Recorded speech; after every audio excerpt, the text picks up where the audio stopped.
We are live. All right. Good evening and welcome to the Dragonlance Nexus Presents Dragons on the River Time. My name is Ed, and I'll be navigating your journey on the river this evening. Thanks for spending your Saturday night with us. We love your company. Bunch of Dragonlance goofballs. So if you're new to the game, you can find our recorded sessions on YouTube. Search for Dragonlance Nexus and subscribe, please. So enough about me. I'm just Ed, the DM, but we have 6 wonderful players, and including a new player today. So What? Adam, introduce yourself. Hey guys, thanks for letting me wander into your game here. I'm Adam. I am playing a character called Colton, which you can see, but I'm not going to tell you any more about him. We're going to find out who he is and what he's doing later on. But some of you guys may know me from Wicked Studios Twitch channel, where we play in Greyhawk Adventures, and then every Friday I DM the original Dragonlance modules. Sweet. I will have to check those out. In 5e, because I don't remember how to play first edition. Thaco or something like that. Yeah, I don't know. I can barely play 5th. So let's go around the room, and we'll start with you today, Chuck. Who are you, and who's your character? Well, my name is Chuck Martinell. I am have very limited fame, especially among the rest of you. I am playing Tarn Winteraxe, the Dwarven Paladin of Reorx. He loves Kender and hates gnomes. It's on his dating profile. Swipe Right. left. Tim, let's go to you next. All right, I'm playing the Minotaur Garrus. He's a fighter and recently just took on the samurai archetype. So looking forward to crushing some skulls. Yeah, and you definitely crushed a bunch of gargoyles last session. That was pretty cool. But I'll get there in a minute. Weldon. Hi, I'm Weldon Chen. I've been around Dragonlance circles for a while. You may have heard of me. If not, hi, welcome everyone. I am playing Ari Haversack. He is a Kender who is basically trying to become a bounty hunter, assassin with the bounty hunter background. Essentially, he is out to use his assassin skills to actually hunt Kender thieves, because there are Kender thieves out there, and we're going to have to capture them, bring them back, incarcerate them, and make sure they don't get into more trouble, and giving all Kender a bad name. Yeah, it's pretty fun watching you do your Kender stuff. But Trampus, you are next, sir. I'm Trampus Whiteman. I'm the administrator of the Dragonlance Nexus fan site. I've been around Dragonlance fandom for a while, but not nearly as long as Weldon, who's there since they had Dragonlance fandom online, I think. Let's see, co-author of 3 Dragonlance 3 Dragonlance RPG books, and did some comic book writing for a little bit. So that's my 15 minutes of fame. Cool. Glad to be here with such great company. And you're playing MacGuffin. Also, yes, I'm playing MacGuffin. MacGuffin is a tinker gnome, and we're taking the artificer class for a spin. Basically, the idea being that it's a great archetype for tinker gnomes. Basically, I did some reading up, and the few gnomes that deal with magic basically are trying to use magic to power technological items. But MacGuffin had the idea of doing it the other way around, where you could channel magic through technological items. Unfortunately, his theories kind of got him kicked out of Mount Nevermind, because he was quite mad. Mad Gnome. Cool. He's Mad gnome. I can't wait to see you get into the techno babble stuff. You've been talking about that in some of our other player meetings. But so last but not least, John, who are you? Who's your character? How's it going? I am John Ryan. I am playing Erevan, the warlock of the Kaganesti. Patron being the device of time journeying, which is a subclass that I created and is on the Nexus right now. If anybody is interested in checking it out, we'd love to hear your feedback on it. I'd like to see some more people playing with our stuff. So let us know how we're doing on there.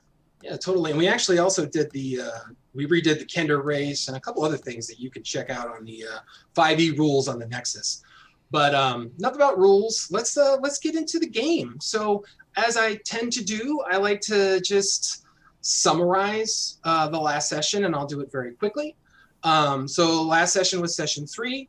The party continued the hunt for the strange red-skinned horned woman who's really a tiefling, but we'll get there because there's not really a lot of tieflings in Dragonlance. But she's a sorceress named Pandora Kao, and she attacked the Library of Palanthas, killing many Solamnic soldiers and knights, and stealing the artifact called the Heart of Drakart, which is an artifact blessed by Takesis, which has powers over Draconians and being able to copy them and things like that.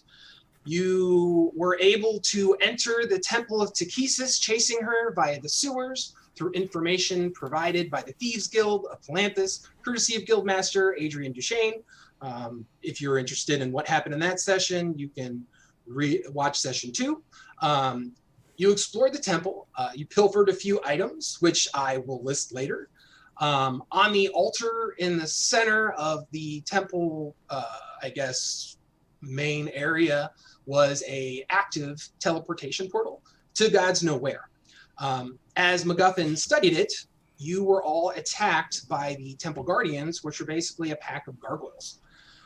During that battle, I actually knocked MacGuffin down. That was the first time we had almost a potential player death, but MacGuffin was able to make his death save, so that was good.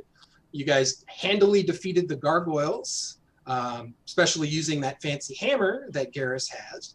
And the party kind of quibbled a bit over jumping into a portal with no knowledge of where it went. But, the alarm was sounding around the temple, so everyone decided to go ahead and jump in. You appeared in a darkened subterranean room with a locked iron door.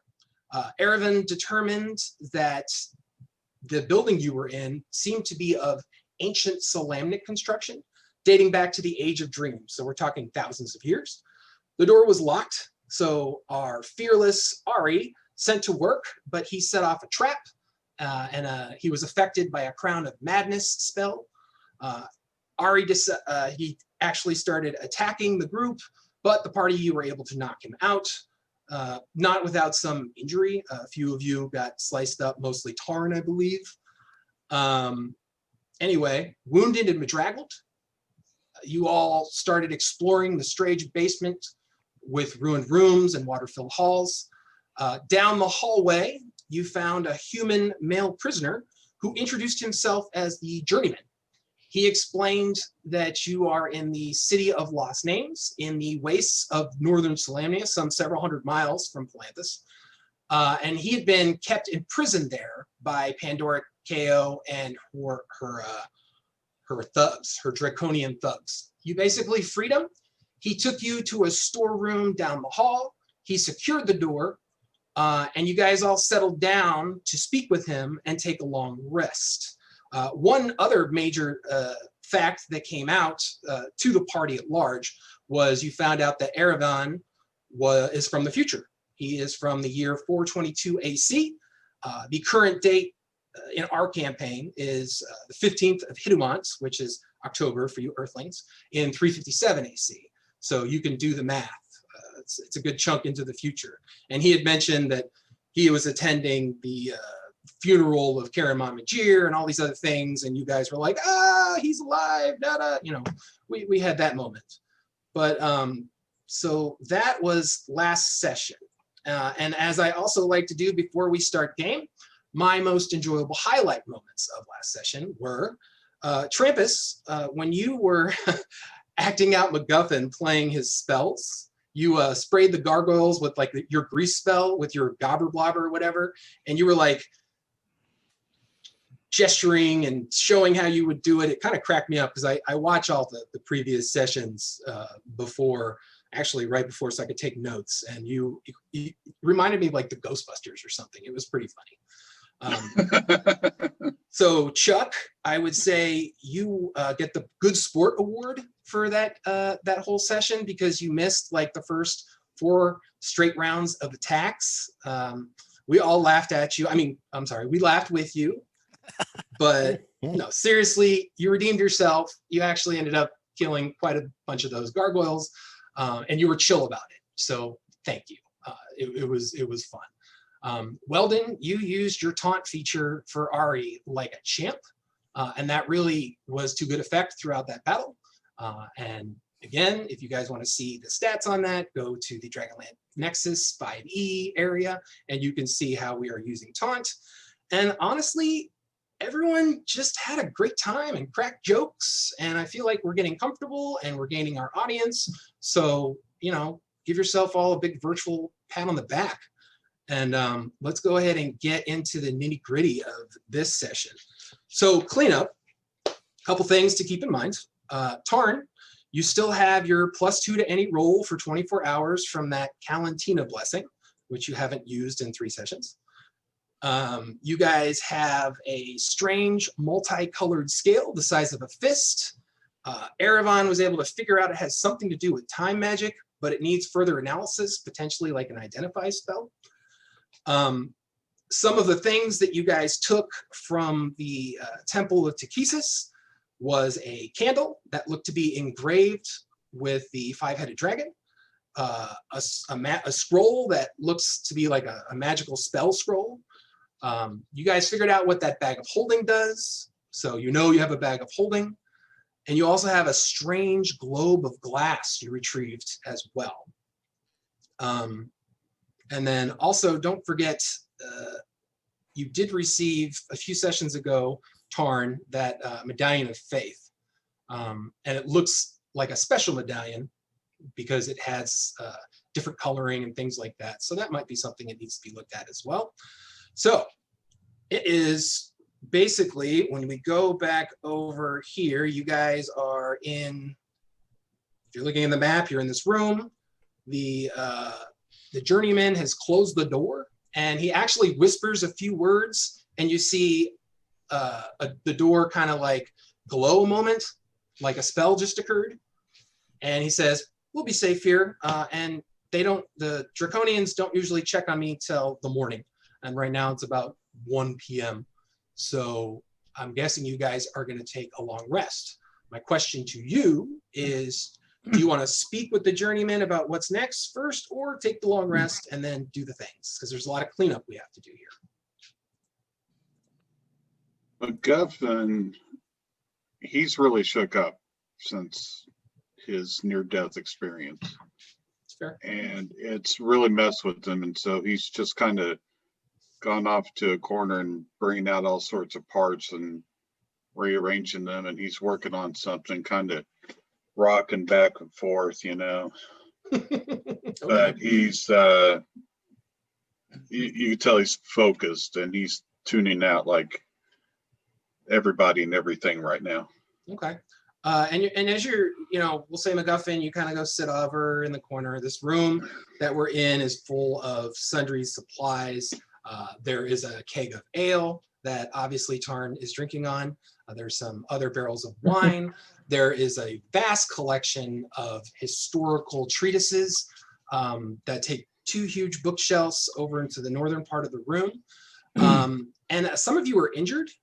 So actually the journeyman he goes over to you, and Tarn, you look like you've been injured. He says, "Would you accept some healing?" Of course I would. All right. So he will cast Cure on you. And Tarn's like, "What? I thought it was going to be more Dwarven ale." Right. All right. Let me roll this real quick. So you get back. Oh, it's spellcasting ability, so I gotta look at this dude's sheet. You get back 6 points. Tarn. And then Garrus, will you accept healing from him as well? Yes, I will. Okay. All right. So 5 points to you. Okay. All right. So I guess, do you guys want to like rest, redo spells, and then start to speak with him, or do you just want to do that? Like, what do you guys want to do? How about that? I'm going to shut up now for a second. Well, Aravan can, with some time, he can identify things with the spell, but I am all out of spell slots, so I need at least an hour rest to get my slots back. But I'm also very interested in these historical books that I see on the shelves. Okay. So, I mean, it's just histories that go back all the way through different ages, all types of stuff. as an archaeologist, I find that pretty interesting. Of course. So I would like to take at least a short rest, and while I'm doing my rest, ask if I can peruse the books. Do you guys want to take a long rest? We're going to need to take a long rest. Yes. just to Yeah. refresh You guys have everything. gone 3 sessions with no long rest. I feel like it has to happen. But Right. No, I'd like to do a long rest. I think the thing I'm crafting requires a long rest. Okay. Well, 1 hour and 10 minutes into the end of the long rest, I can cast Identify twice. Oh, cool.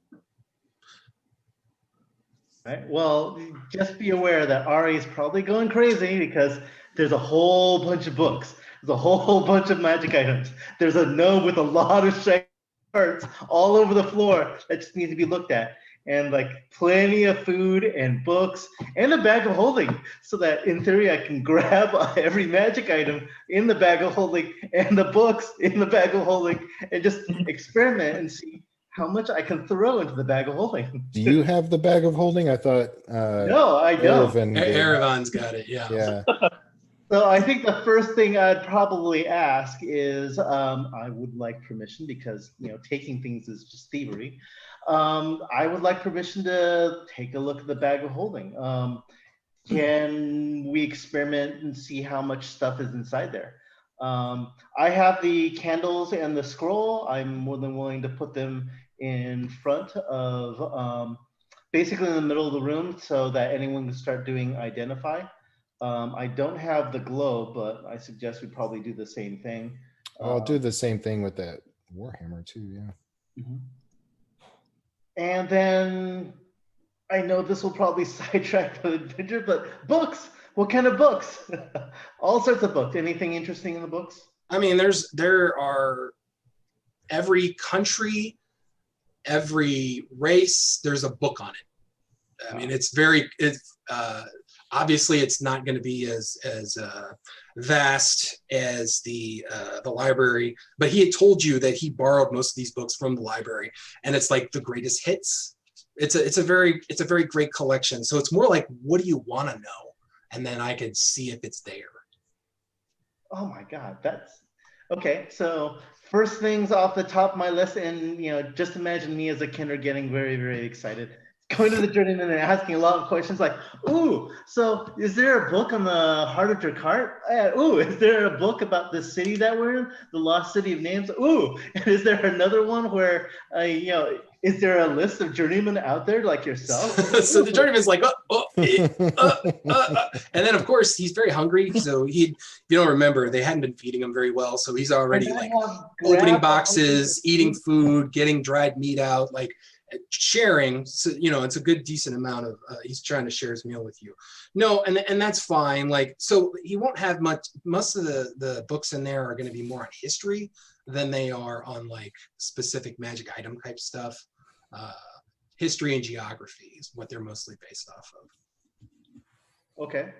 And again, rushing with all sorts of questions that will probably drive him mad. I do realize he's hungry, and we did sort of borrow some food from the Temple of Tekhesus. I quickly say, well, I'll have to like pay the temple back at some point. But I basically pour out whatever food we were able to grab, and so some of the food that you took from the Temple of Tekhesus is a lot nicer than what they have here.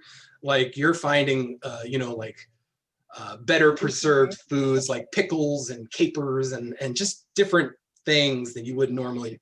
It looks like the priests there eat well. So the journeyman is like, oh yeah, let's do that. Yeah, you can go ahead. Just don't break or take the books, please. That's all I ask. And he tries to answer all of your questions. Okay, so Ari, I know what you're doing. Erevan, you've kind of okay. What about you other three? And also, Adam, thank you for your patience. I know that we've got to kind of get through this before we can introduce your character.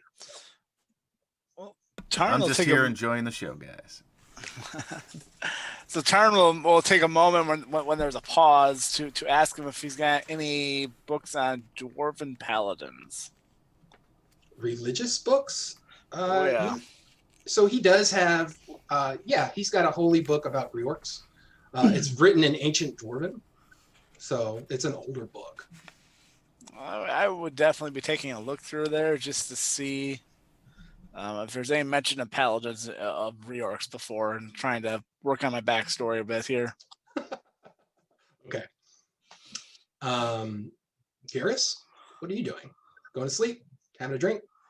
Yeah, I'm definitely going to have a drink, and I'm going to be asking him questions about where are we? What is the city? What is it? What does it mean? Yeah, like. All right. So basically, he tells you as you're speaking with him that the city of lost names in the northern wastes of Solamnia, in the Age of Dreams, it was a city of sorcerers, like wild magic sorcerers, and they became very powerful. And they made great works. Their city was all made of magic with floating buildings, all types of things. And they apparently pissed off the gods of magic and potentially some other gods, and were struck down for their hubris by a plague. And also, actually, several dragons assaulted the city as well. Because historians, there's not good records from that time frame. Thousands of years before, sages theorized they had angered potentially also Tekhesus and some other evil gods. But this was before the actual orders of high sorcery, and who knows what other gods were involved. But he says that doesn't really matter. What matters is these people were able to tame the river of time. So in the ruins, there is a gateway to a fortress containing what's called the Anvil of Time. And while the fortress, the inside of it does not exist on Krynn, it exists somewhere in the gray. And then he says, if you don't know what the gray is, think of it as a space between the domain of the gods and where we live here on Krynn. If that makes any sense to you. Not one bit. Very well. I know you have some more learned, and I mean no offense to you, Master Minotaur, but I know you have some more learned folks here that might be able to interpret that a little bit better. So he basically says that he has been working, he was sent originally by the Library of Palanthas to go and travel to study historical events. He's gotten into hijinks over time, and to the point where he was able to secure the anvil, but he doesn't live in the anvil. He said he's been living here in this area because you never know what's going to come out or what idiots are going to time travel. And you'd be surprised. You'd be surprised. And no offense to you, sir. Anyway, so I'm just going through a little bit more of my notes here. But Pandora Kao attacked with her future Draconians and secured this time and place. So I fled here, but she must have done her homework and known about my lair and attacked through what's left of the, you can see the old city sewers that are now running through that wall. So she was able to imprison me, and she comes to consult on the anvil, has me studying different timelines for her, or just asking for my wisdom on my own travels. Her guards check in with me every day at sunrise. And that's really, I can give you instructions on how to get into the anvil, but know that you won't secure without a fight. And these future draconians are strange beings. So they're not like anything you've seen, or maybe you have seen, I don't know.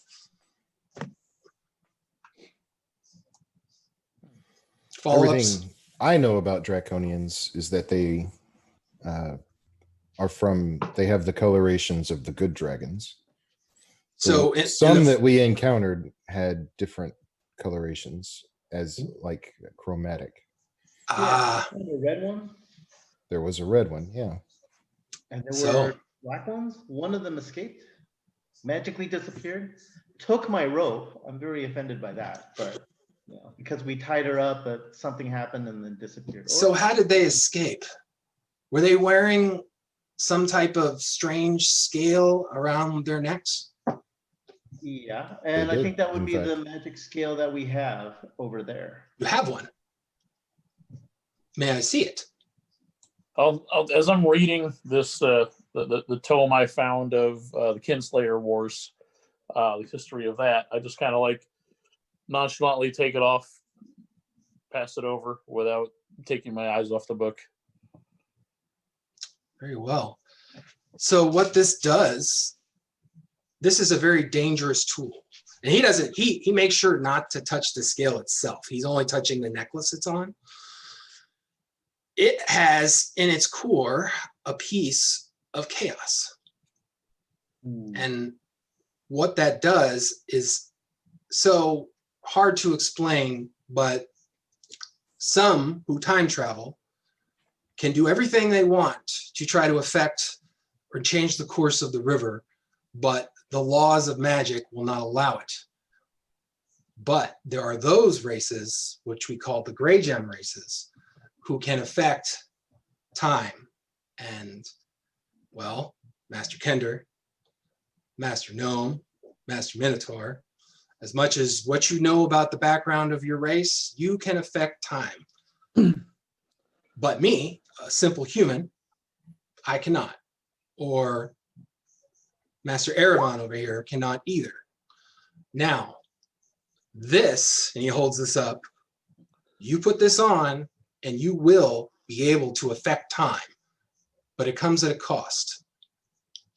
Be very careful. I would probably be better if you left it here. It's a dangerous item. Upon hearing Master Gnome and all this talk and everything, MacGuffin's kind of moving over to listen as he works. He's moving his project over so he can continue to tinker. The most dangerous, oh, sorry, go ahead. So he's saying that we could perhaps cause a paradox. Yes. You could do a number of things that would be bad for the timeline or bad for the world. I've often theorized about the concept of multiple timelines. There are many. The rivers are infinite. Really? Yes. Fascinating. What I wanted to, yeah. What's that? I rolled a 14 on an Arcana check. Would I know anything about the races that are or aren't allowed? No, that was a little low. Okay. But he mentioned the Grey Gem races, and I would say I'll say, yeah, you know a little bit. You've heard about what the Grey Gem is and what Grey Gem races are, but you really don't know too many details.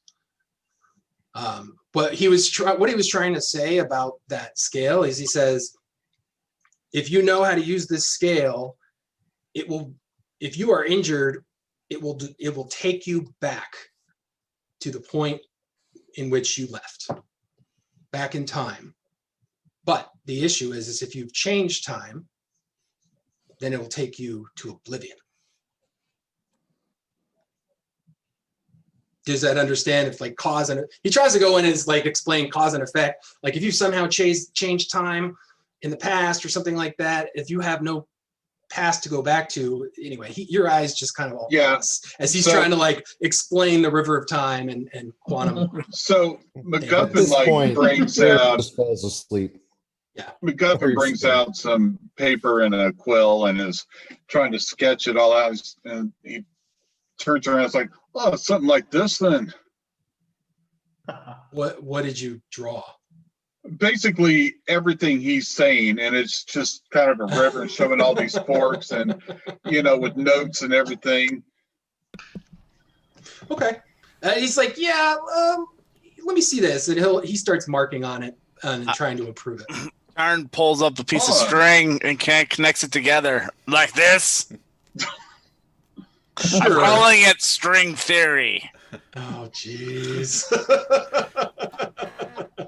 You should trademark that. Oh, man. You see, you can go from one end to the other end. You bundle it up. I think I'm going to call it a quantum leap. Do you even... Oh, Lord. So he just kind of chuckles. He's like, how about... I know this is a lot of heavy information here. Why don't we all just rest for a while, get some sleep, and then I can assist you and give you some information if you do. I hope you plan to help. I am too weak to possibly assist you on your, getting through and securing the anvil. And I'm not a fighter anyway. I've always been someone who more blends in. So perhaps let's rest and speak about this in a few hours. All right. So long rest, everybody. Redo your sheets, memorize your spells real quick, and let's identify. Can I cast identify and on the scale and We've got a on candle, a magic scroll, and a globe of glass. Yeah. and a hammer? All right. So number one, like, do you want to make sure everything is magical? No one, you guys have, you think things are magical, but you don't know. No one, you guys have, through all these sessions, no one has cast detect magic on any of these things. I don't know if anybody has detect Like, magic. just start casting identify spells. Yeah, I don't have detect magic. Why do I not? Nobody has detect magic here? Well, hold on here. Well, actually, maybe I have detect magic, probably, if I can take it. no. So the journeyman actually has it. He's got it. So he's like, here, just put your stuff, and I'll take a look. So he casts a spell, and he looks, and here's what glows. Let's go back up to. All right. So the candle glows. The scroll glows. The bag of holding glows. The strange globe glows. Also, Chuck, do you have your Medallion of Faith out, or are you hiding? I would have put it into the check for magic pile. It also glows. All right. What about Garen's hammer? The hammer does not glow. So the gargoyles were just weak to adamantine. It's like their weakness. That's why I was explaining that it burned them a little bit. Cool. So yeah, it's not a magical item.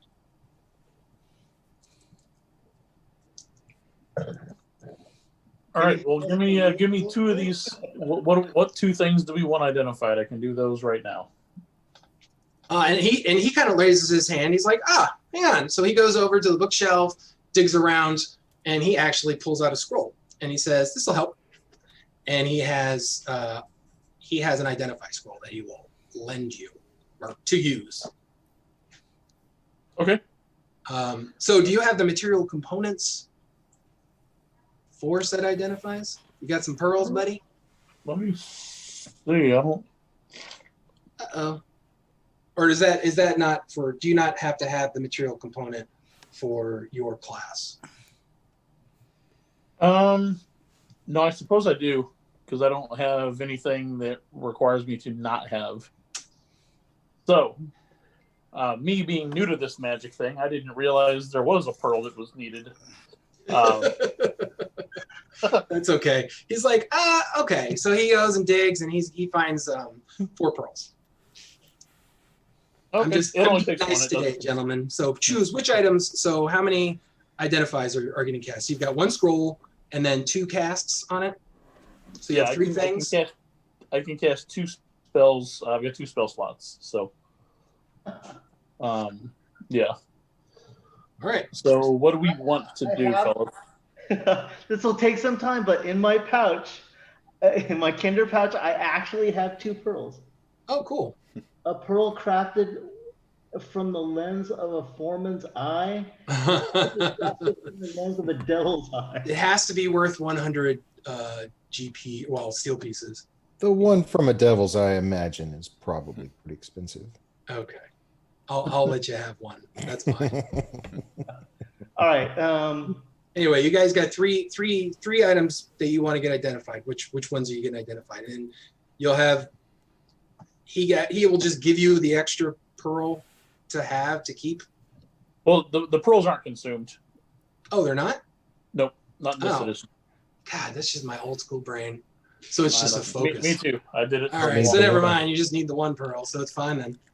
All right, so what's getting identified? 3 items.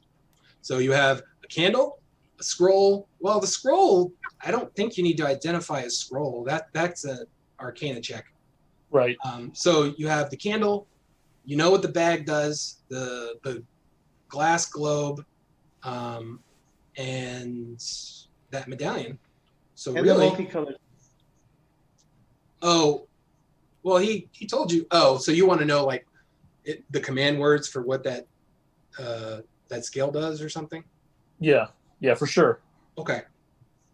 Yeah, so I would say the scale, the candle, and the globe. Okay. So which one first? We'll do the scale. Okay. So the scale, it does exactly. It will allow you to travel back to the moment of time in which you were taken, and the command word is draconic for passageway.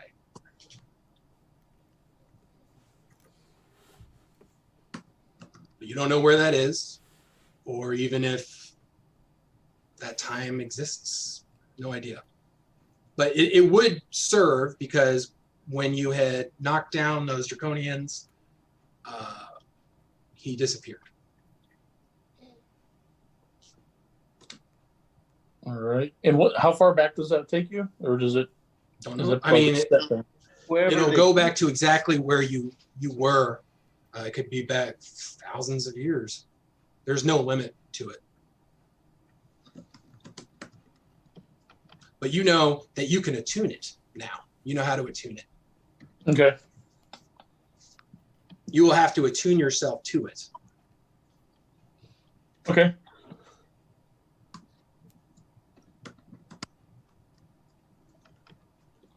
All right. And how about the candle? You have to be in the place to. Does that make sense? Like you can't say, I want to go 100 years in the future. No, you have to be in a place where you were. Okay. All right. Time. All right, what's next? The candle. It's a candle of invocation.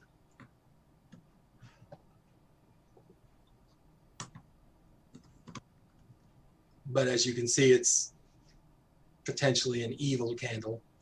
Is it an evil candle? Because it's got Takesis stuff on it. All right. And the globe. The globe is a drift globe. Nice. So basically what that is you speak the word and it floats and it will give you light, that kind of stuff. You can look it up. Yeah, they're cool. I've used them in my games before. Okay, those are the 3 things. I guess you're Sorry, Tarn. You'll wait for your medallion later. Of course. You didn't seem too interested in it anyway. I put it on the table, didn't I? Long ears. So that consumes the identify scroll, right? Yes, that scroll is gone. All right. But so it's just an empty piece of paper. That's just my house rules. The paper doesn't disappear. You can do whatever you want with the paper. It's fine. I grab the paper and wipe off some grease. Oh. Thanks. Thanks. I needed that. All right. All right. The candle is interesting. Well, I ask if I can have the bag of holding. I mean, sure, I got tons of pouches, but they're getting kind of heavy with all the evidence and knickknacks that I found. All right, guys. On a long rest, I feel like everybody should be fully healed, right? Right. Yeah. Give the kidder the bag of holding. All proper and true kinder must have a bag of holding.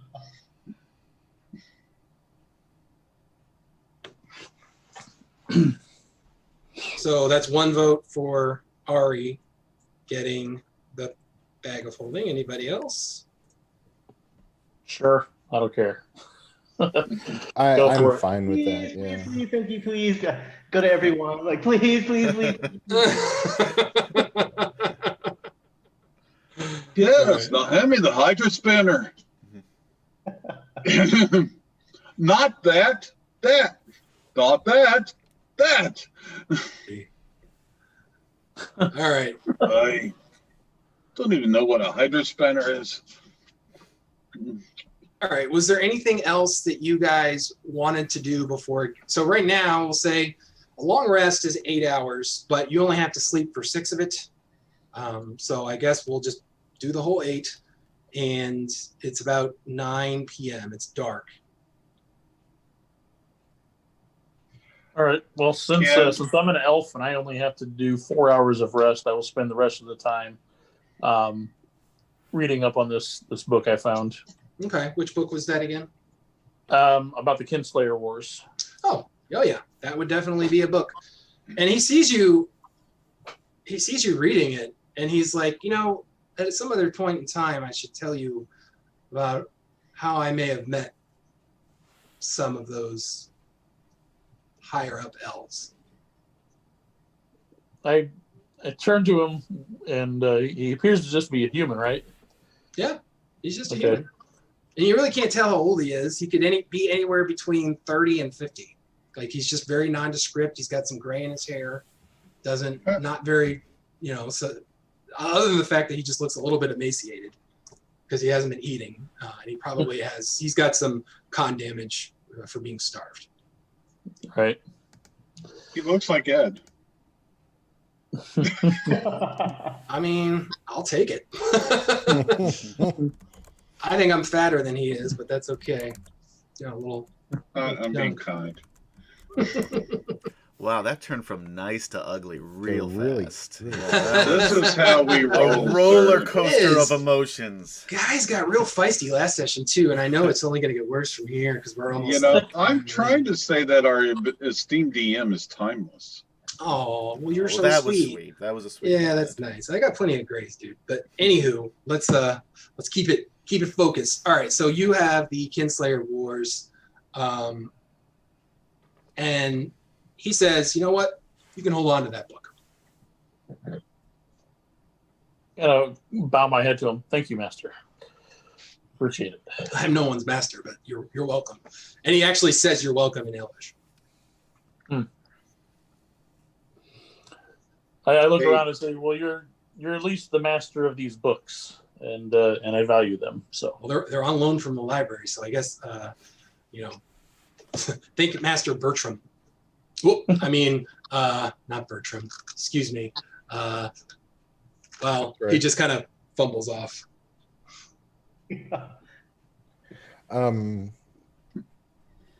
You said that the your captors appear every morning. Sunrise. And it's a dependable same time every day. It's been this way for at least 45 days. It seems How that many we are there? could set an ambush for them. Yeah. So they only appear in twos, but they're not the same ones. I know they're not. Their voices are different, but they're always Capoc Draconians. They don't say their names. They give me my gruel and some water. They take down any type of information that was tasked to me by Pandora. Sometimes Pandora visits me personally, but not in the last week or so. And beware of her. She has been abusing the anvil. Do they arrive through the portal that we came through? Or No. are they I in didn't the even missing know there was a city? portal. No, so down the hallway, you'll find a staircase that goes up into the city. No. Well, even if she doesn't show up, perhaps we should capture one of the Capacs. Those Draconians are notoriously cowards. Not all. Don't say that. No, not all of any race is a coward. And you never know.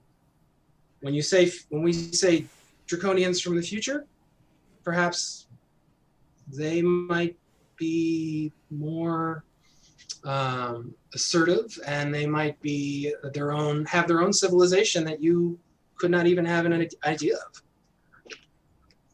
In our time, they're just Nah. they're just fodder. Well, They're pawns never on a know. battlefield. Do I know anything about the Tyr city state? yeah, you know that the Draconians of Tyr they've their own city state and their own obviously General Kang, and he's been mostly peaceful. They keep to themselves, but it is known that they found female Draconian eggs and they are breeding. Yeah. Yes, I'll you just kinda- do know that. I'll just kind of look up from the book and I'll say the journeyman is correct. The Draconians have evolved beyond what you view them as in the future. Well, let's not divulge too much information, but I just say, Master Garrus, don't judge a book by its cover. Very well. I still think it would be a good idea to, if it's just them, to attempt to capture them. Well, yeah, like these Question guys. there. If these guys are with Pandora in any way, I mean, sure, Draconians might become good or whatever, but these guys are working with her. No, these guys you can kill. That's fine. Yeah. So yeah, It's like Kill them all indiscriminately. day They're breaking the laws of time. Yeah. So please take them out. I had a question. Looking at where we went before, there was a room that was basically the doorway was basically crushed, and the big unknown space on the map. Do we know what's in there? And I asked the journeyman any information we can. So that was where I kept my bedroom and personal belongings, and it was destroyed when they attacked it. Okay. So guys, I agree. I think we should set up some sort of ambush. I think, if we set up the journeyman inside to pretend to be a prisoner when the Capacs get in there, we can surround them and double team them if we can. I would say that that's fine, but what if they come among you with Pandora? She is very dangerous. And if she comes at you with Draconians, though you all look very powerful, I would be very hesitant. Why are we going after a couple of nobody K-Pox? Let's move around. Let's get out of here.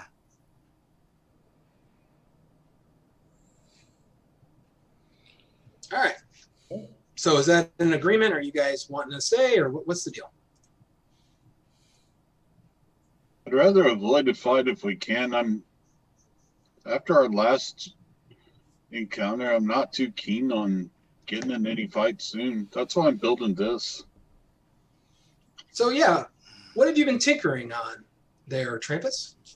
So, the Artificer class at 3rd level you get to take a specialty, and I've taken the Battlesmith. And amongst the things they can do is create a steel defender. Cool. And I'm gonna. Hopefully, this will show up in the chat. I don't. Getting a puppy. Yeah, I see it. Oh, cool! It showed up just fine. Yeah. So basically, I'm making this dog here, and it basically gets to act on my action. It's got 22 hit points, and so I take my action, then it takes his, and it always goes on my initiative. What's his name? Yes, it's her.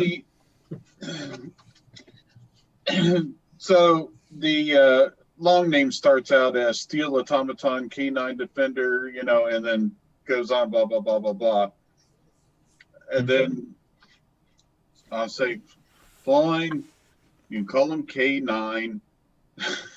K9. Okay, I'm saving that image and doing things, so I will have that added in there shortly. Okay, cool. Yeah. So now you guys have a doggo, whatever.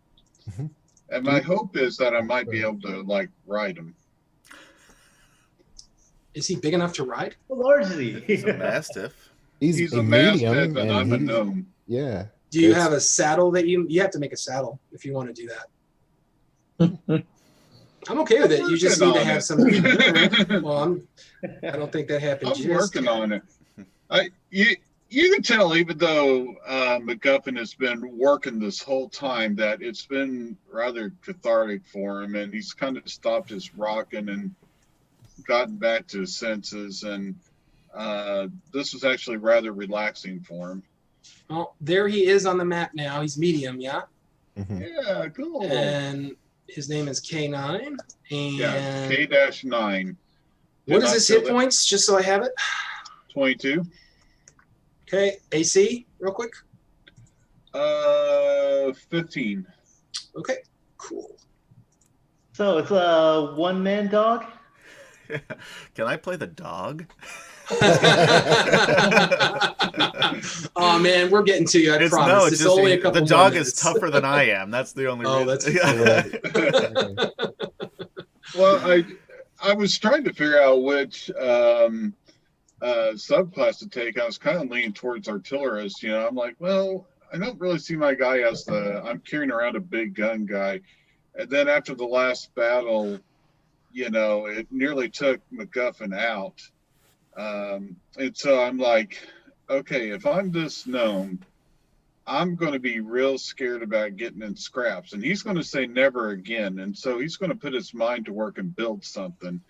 And so the Battlesmith just seemed to fit perfectly. Cool. All right. Very So cool. you've got K9 now. I've got him on the battle map. Now my other question to you is: everybody all good? Are all your spells up? Are you ready to depart? So, you said it was 9 o'clock. 9 p.m. Yeah. Mhm. And they're not coming until first light. Correct. So we do have some time to explore the city. It's ruins, is what he says. And, Yeah. and he says thousands of years old. There's not much to see other than dilapidated buildings. But he does say this. He gives you directions through the ruins. He tells you to trace to the center of the city. Look for the organized, outrageously clean pile of stone towards the center. And whatever edge you approach, stop there. Say a prayer of veneration to each moon god. Then walk exactly 333 paces to the opposite direction of the sun. It sounds silly, but it'll work, and you will see. Is that dwarven paces or elven or human paces? Just Minotaur normal paces. Any Minotaur. person. I didn't figure that one in. It just means you have to take 2 paces for every 1 pace. Oh. I MacGuffin, grabbed can you that figure out sheet the of average paper size? and I start calculating distance in feet and inches for paces for the various races, and I start explaining it to everybody. And he says it's magical, so it'll be just those amount of paces for each person. It's fine. You don't need to science this one up, sir. Where's the fun in that? Remember to pray to Solinari, Lunatari, and Nuatari. Say the prayer. All right. Okay. Anything else before you guys head off? Well, I ask, is a journeyman coming with us? No, he told you he's staying here. He feels weak. Oh, that But seems he'll- pretty suicidal. The fact that you've got an armed team around you. No, he appreciates that, but he is not going. He wants to gather his strength. All right, guys. Any supplies you want me to grab? I can shove them in the bag. Thanks again. Maybe whatever stocks of food that might still be here. Any other supplies that we need?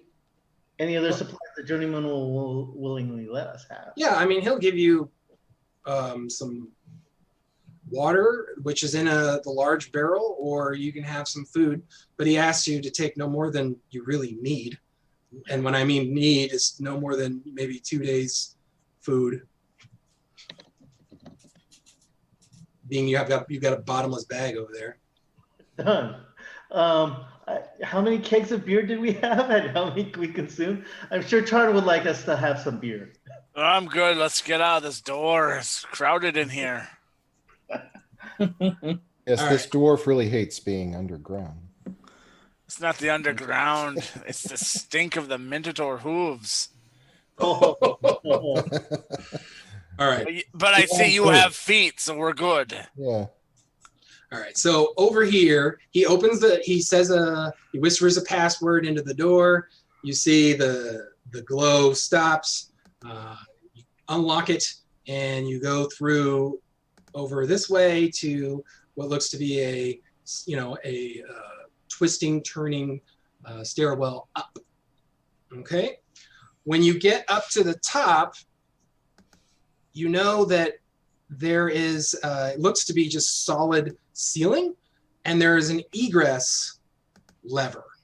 And actually, MacGuffin, you only ever seen this type of thing on Mount Nevermind. And what it is like you turn it and hinges pop out, and the lever goes 90 degrees and springs release, and you see the entire ceiling shift up. And it's obviously a hatch. But it looks like a watertight door if you've ever seen one. Okay. Okay. All right. So it is dark, but the moons are out. There is enough light to navigate by. You can, when you leave, you notice that the top of the hatch is cleverly disguised to look like a sandstone boulder. I'm going to change to a little bit of art that I thought was cool, even though it's dark. I didn't plan for it to be dark. Hang on a second, let me move the party over here.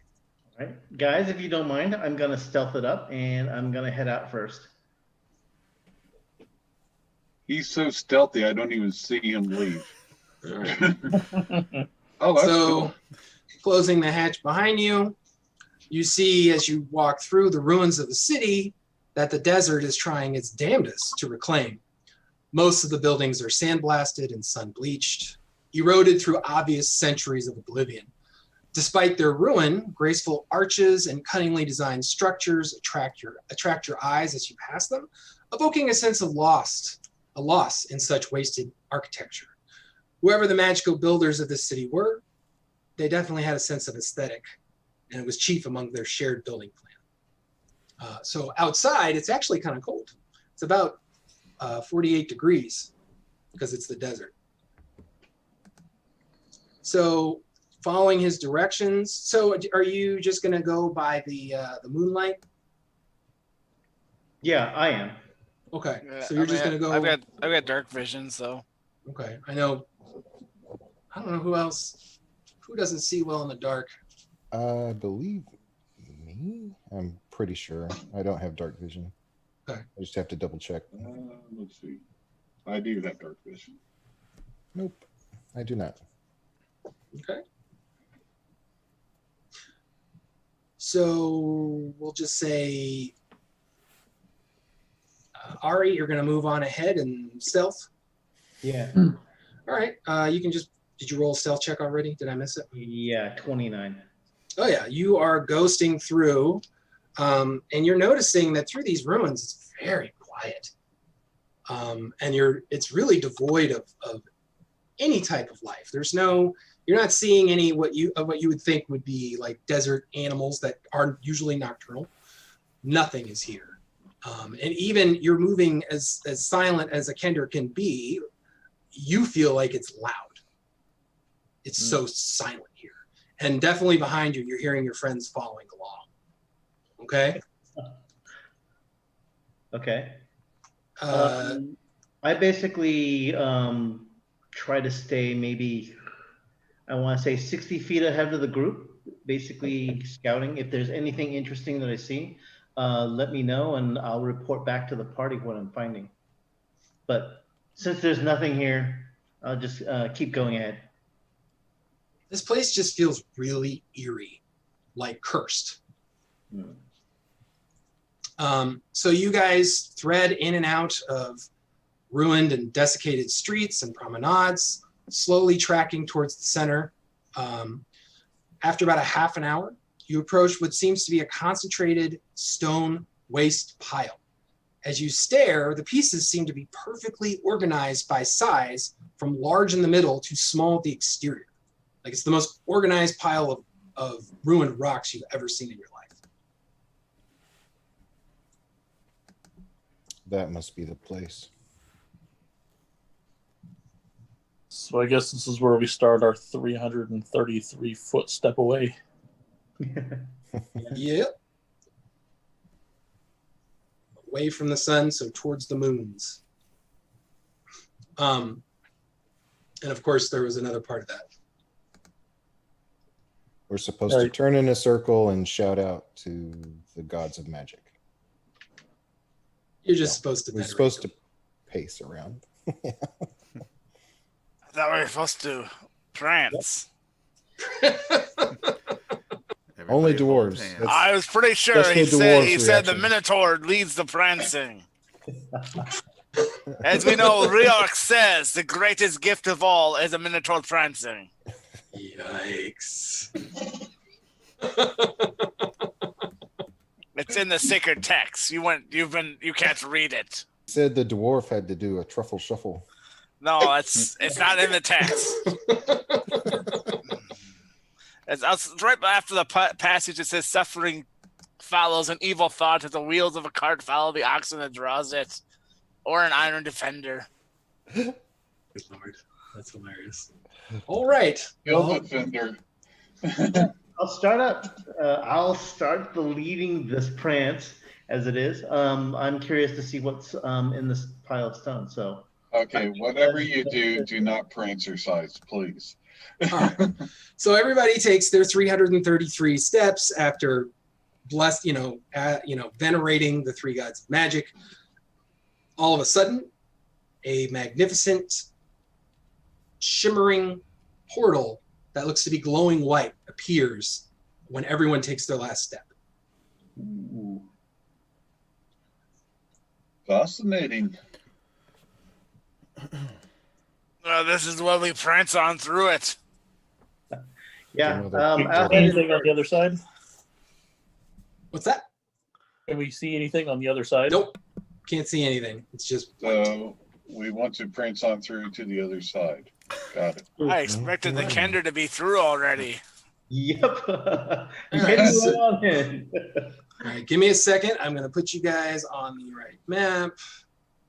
Hold that thought. I know a lot of it's black. That's done on purpose. So where it says, anyway, I'm not looking at what the interwebs is showing on our streaming, but Adam, if you can just focus Yep, in we're on seeing it. that room one. Okay, cool. You got it. All right. now I'm gonna move everybody in there, and then I'll read some stuff. And give me a second. All right, you're there. Garrus.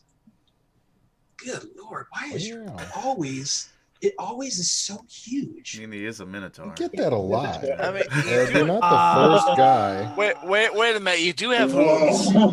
Well, keep it family friendly, guys. Yikes!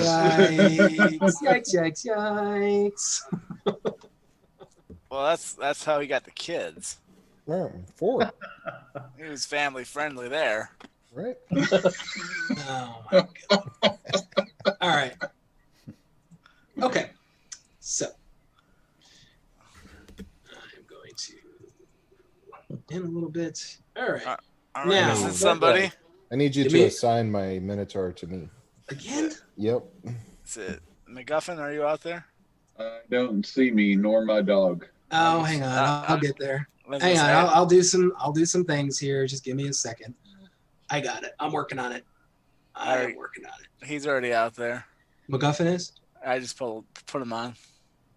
Oh, there I am. Let's see. Copy. Get your dog up. Good bully. Sorry, guys. All right. There's your dog. And I'm just going to get your right thingy. All right. That's actually exactly what he looks like. I never built the back half. Nice. I didn't have Nice. time. It's a Nah. work in progress. I really love that art. I was thinking, oh, I could do Thanks. any number of things. And I saw that art and I'm like, sold. All right. Is that looking right, Garrus? Do you have control of that guy? I do. Yeah, thanks. All right, no problem.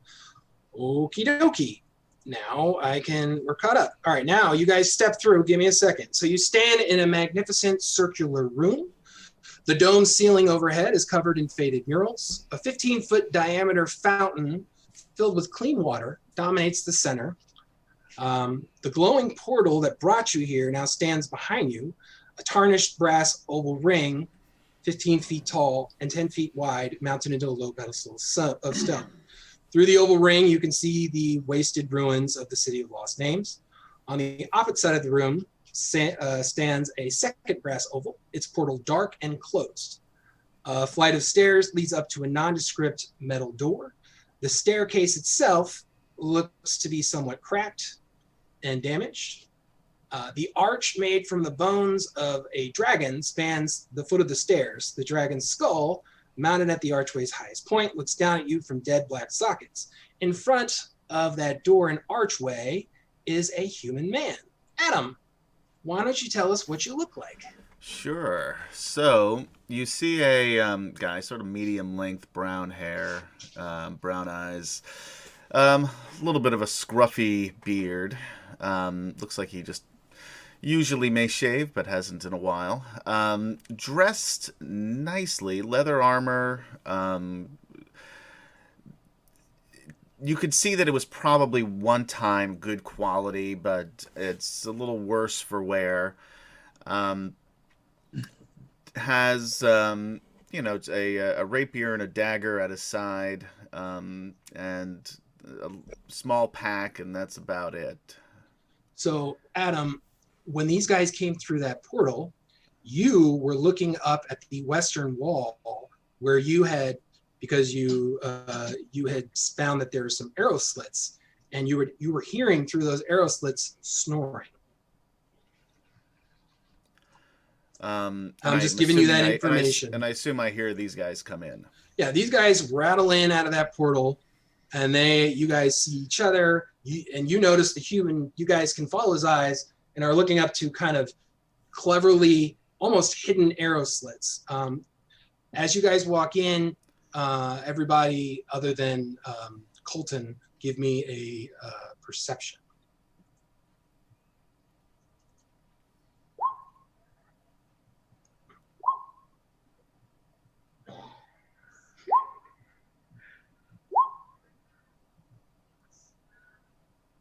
All right.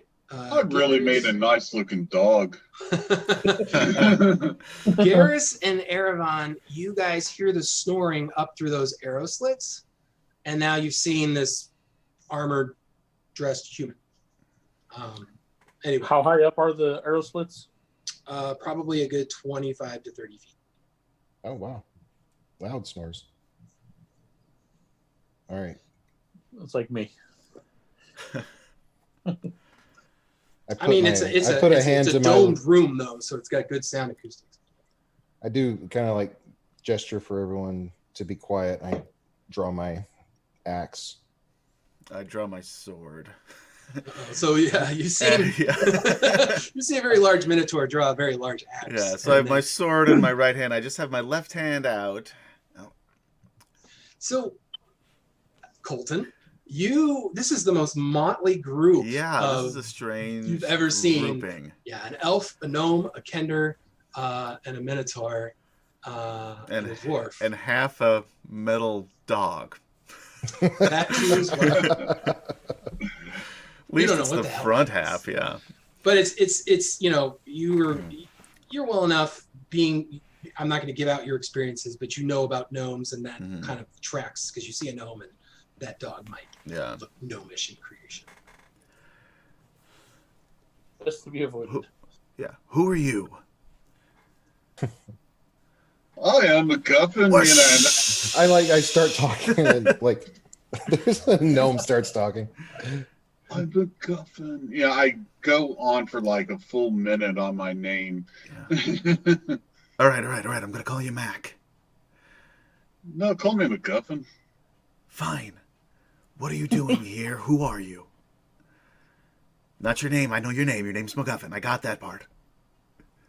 Why is it Gnome the spokesperson? I will let I'm not sure somebody about this. else explain it. I'm kind of talking down like you're an idiot. I'm gonna walk right up to him. I extend my hand out. Basically, okay. So this is what happened. Basically, a bunch of us were invited to the special thing in the library of Palanthus, and then we were attacked by a whole bunch of dragons. Is there a short version? Yeah. We're looking for a devil woman.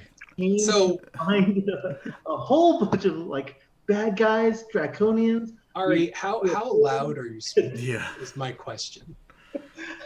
Well, my perception was terrible, right? So I'm probably speaking in a normal voice. Yeah, that's what I thought. Yeah. So depending on whether I've like woken up everyone upstairs, I am basically giving a quick rundown of why we're here. We're here. Yeah, I'll put my hand over his mouth. So the snoring stops. Hey, Garrus, they can't Everybody be good. hide to the side. Like if there's I can't even see. Oh, I see what the shape of the building is. Yeah, sorry. It's All right. It's hard to. Yeah, you could put yourself there in that square. But it is dark out there, right? So so it's not dark in here. Everything has its own light. So okay, all right. Who's doing what? So Ari has been talking, and I'm covering his mouth. Stopped. Yeah. And then I'm just standing there very still with my hand over his mouth. Is this like a wall around that? So this is a fountain here. Those are the two portals you walk through. This is a door over here, and that's what Colton was looking at.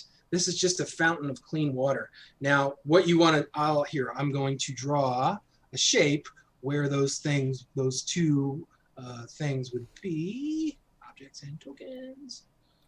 And so you're looking at like up here. Oh, God damn it. Come on. Excuse my language. Is there somewhere to hide around this fountain?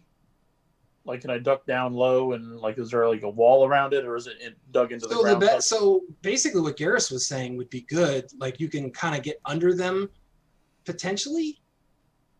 That might be good. But really, there's not.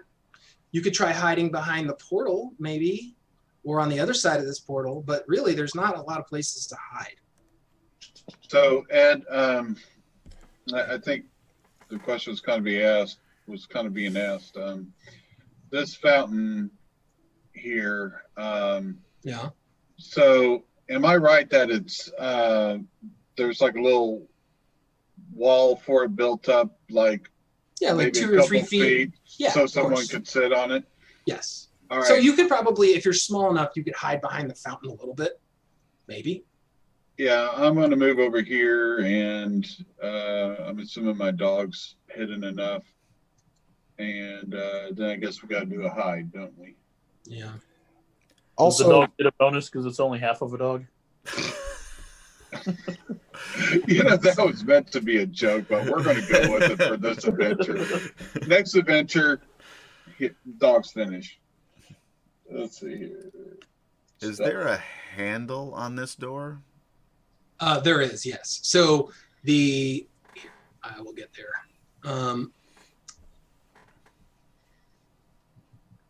Yeah, the door has a handle and it seems to be locked. Okay. But it's normal height. Yes. Okay, just making sure. can you indicate where the arrow slits are? Are they looking? Yeah, out I'm working into on this that. So I area? screwed something up here. Hang on. Oh, no problem. I wasn't No, it's trying all to right. rush you. I'm getting it. Let me just. Why won't it let me do the thing? Nope, not what I wanted. For some reason. Nothing for you. Right. There we go. I got it. So, don't do that. Yeah, it'd be like up. Oh, this is why I had trouble with the stinking map earlier.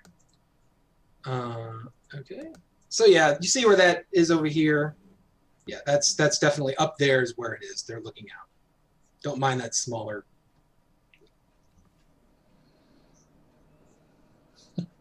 Sorry. Okay, so they're on this wall over to the side here. Correct. Okay, Correct. got it. Tell my canine to lie down. Okay. So you guys want to make hide checks, maybe? Yeah, Stealth checks? And I'm gonna just move. I might bring the Kender with me and to keep my hand over his mouth up against this wall. Okay. Yeah, that'll work. Just so even if they see us, it'll be harder for them to hit us. And I guess, I'll I'll roll a stealth check, but I don't know how hidden I really am. Dang, Weldon. What's up? All right. So Colton and Ari are good, hidden. What about? I'm hidden as well. Oh, Garrus. I am not. I have heavy armor on, and I have to do it with disadvantage. Yeah. Who goes there? You hear yell down. Don't worry, I'll beat you. Oh, So you hear yell down, who goes there? And there are definitely arrows now pointing out through the arrow slits. I feel like at this point, it's probably better just to go into initiatives. So let's do the thing here. all right. Select your token first. Thank Anyone you. want to say we're Pandora's backup team? Jeez. All right, then.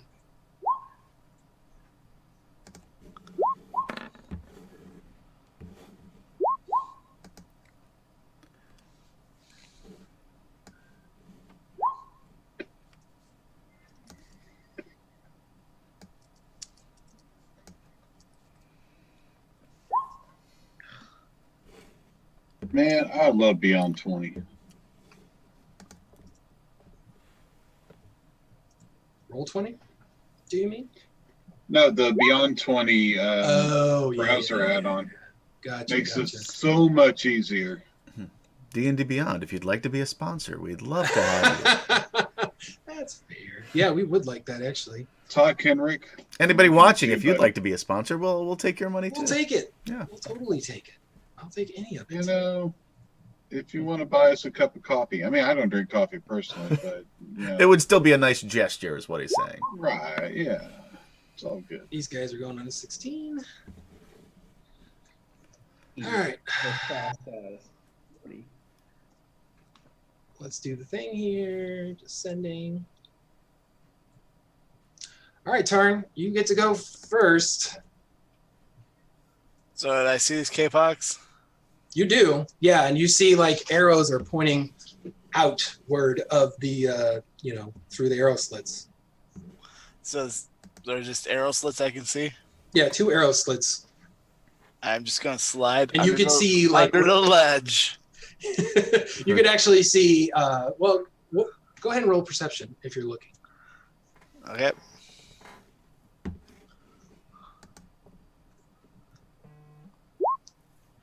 Yeah, it's pretty decent for me. Yeah, so definitely you also see through the arrow slits what looks like draconic snouts.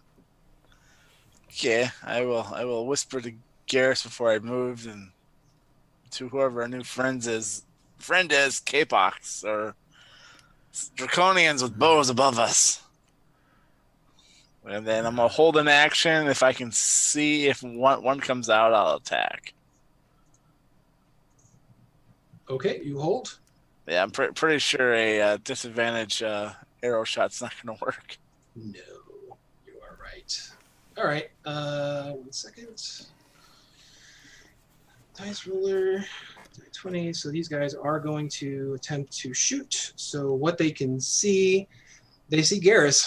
So +5. All right.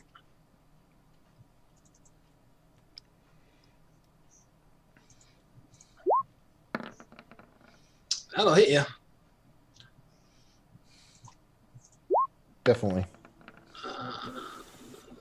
That'll miss, right? Yeah. That's what you roll. 17? Oh, 17 will hit you. Yeah, it'll hit. All right. All right, so 2 short bow arrows come down at you. I mean, no. No, just kidding. All right.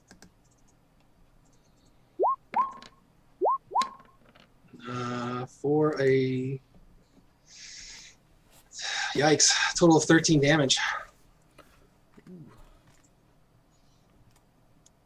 Hey, I said there was Draconians up there. All right. Colton, your turn. So these arrow slits are about 20 to 30 feet, you say, above us? Mm-hmm. Yeah, that's not great. It's going to be a difficult shot. Yeah. And I've got nothing to throw up there besides a Kender, but I still don't know if I can get them that high. Wait a minute. So this is basically a ledge, and we can see them? You can see up it through the arrow slip a little bit. No, it's a circular domed room. Does that make sense? Well, I'm trying to imagine how he can throw me through the arrow slits. He I could. was just going to throw you up It was a joke. to the It was arrow a joke. slit. Yeah, From there, you wouldn't be would able to hang on and then do some Kender stuff. Arrow slits are like that big typically. Like it's not. You're not going to fit through there unless you Right, but enough to grip. something. Yeah. Yeah, this is bad. You guys are in a bad spot. Right Yeah, there's not a heck of a lot that I can do here. No, there's that door. Yeah. When I was over by the door, did I hear anything through the door, or was I just Nothing. hearing? Yeah, you didn't hear anything through the door. It's just a big door. All right, and it was locked, but I am going to. All right, I won't have cover, but that's all right. I'm gonna run over here and see if I can pick this lock. Okay. Oops, let me fix this. Tarn, I'm going to move you just for a second because I want to see if I can. For some reason, I can't select those stinking squares that I. Nope. Made. I imagine I do not pick that lock with my 7. No, you do not pick that lock with a 7. All right. You know, you got to use a little wiry things to stick in there, not your finger. And ignore that 15 that I hit by That's mistake. All right. Ari. All right, so I'm immediately offended that someone put something over my mouth, dragged me over here, but knowing the situation, that there are Capacs there, I suddenly throw a taunt at them about how cowardly they all are and how they should face us face to face. Oh my I gosh. probably go to the one next to me and say, "Come and get me. I bet you can't do this unless you come into this room and try to get me." And your mother was a kobold. Yeah. Right. Okay. Refresh my memory. Do I need to make a save for that again? Yes, you need to do 8+ proficiency bonus. Oh, wrong. Not what I wanted. Sorry. Wow, that's a good thing that wasn't what you wanted. No, it's not. It's okay. Yikes. Yeah, that's. Sorry, they have to make a wisdom, so I need to do something with my charisma modifier. So okay. So So they need to make a wisdom save, right? yeah. Okay. Yeah, their wisdom ain't that great, so it's just a straight die roll. So I only hit one of them because I'm pointing at one. And he fails. All right. I'm being nice and not, I was gonna say, I'm glad you're not using those nat 20s. Yeah, I know. I'll be nice. It's fine. Okay, you hear like one start to cuss and he's cursing in common and draconic. Okay, so that was your bonus action. All right. So then I'm gonna move over to where Colton is, and I'm gonna try to open the lock. Do the thing. It's really hard to. I don't think it's impossible to open. So which one do I choose? No one's ever made a lock like this before. Yeah, it's incredible. Really, it's cutting edge lock technology. Aliens. Guys, I forget how do I do it? Alien. There should be a thieves tools thing below your skills that you can click on. Mm-hmm. Okay, just clicked on it. So 13. A 13 fails. That's like the lowest open lock you've made. This Don't entire- worry, my lock picks work. All right, Erevan. So a quick question. Sure. I had texted you a while back, like before we even started, I think, or when I got my invocations. I have the one that gives me mage armor at will. Can I assume that I cast that at the start of the day? Sure. Okay. That's All right. fine. Yeah, just remember in the future, try and do that. Okay. Well, Well, no. So I'm you going- had cast mage armor, but that was before the long rest. You'd cast a bunch of spells. Yeah. Well, the mage armor is at will. I can do that as often as I want, and it lasts for 8 hours. Okay. So I am going to do another of my invocations and cast False Life. Okay. This gives me a D4 plus 4 temporary hit points. And Oh, that was good. sweet. So I have 8 temporary hit points, and I'm going to step out right here. And I'm just going to point up through them, through the arrow slit to the Draconians. Yep. And I dare you to shoot me. All right. Cool. That's it. Yeah, that was a move and an action. All right. MacGuffin. All right. I am going to. Let's see. How far away are we? We're like. Oh, I can't quite tell if it was 5 and 15, 20. So they're about what, 25 feet from me? Where are you? I know there's a. I mean, they're but they're like 25 feet, but they're also 25 feet up. Does that make sense? yes. A squared So- plus B squared equals C squared. Okay. Nice. Okay. I'm like, So I would put it farther than 25 feet. They are a little bit. You would have to move closer if you're trying to be in a certain distance. I would say 60 feet counts though, right? That's fine. Good. because I pull out my proton pack, pull out the hose, and it kind of, you see it kind of power up with green arcane energy. Okay. I'm like, I too can play at this game. And with that, I utilize the Globber Blobber 12,000. Wow. What are you AKA casting? Acid Splash. All right. You will be at so they're gonna have cover. Okay. So what does that do? Remind me. It increases their AC, I believe. Right? Correct. Yes. Depending on if it's half or 3/4. That's right. Well, if it's arrow slits, it's got to be at least 3/4. It's definitely that much. Yeah. So but that's a +5 to their armor class. Ooh.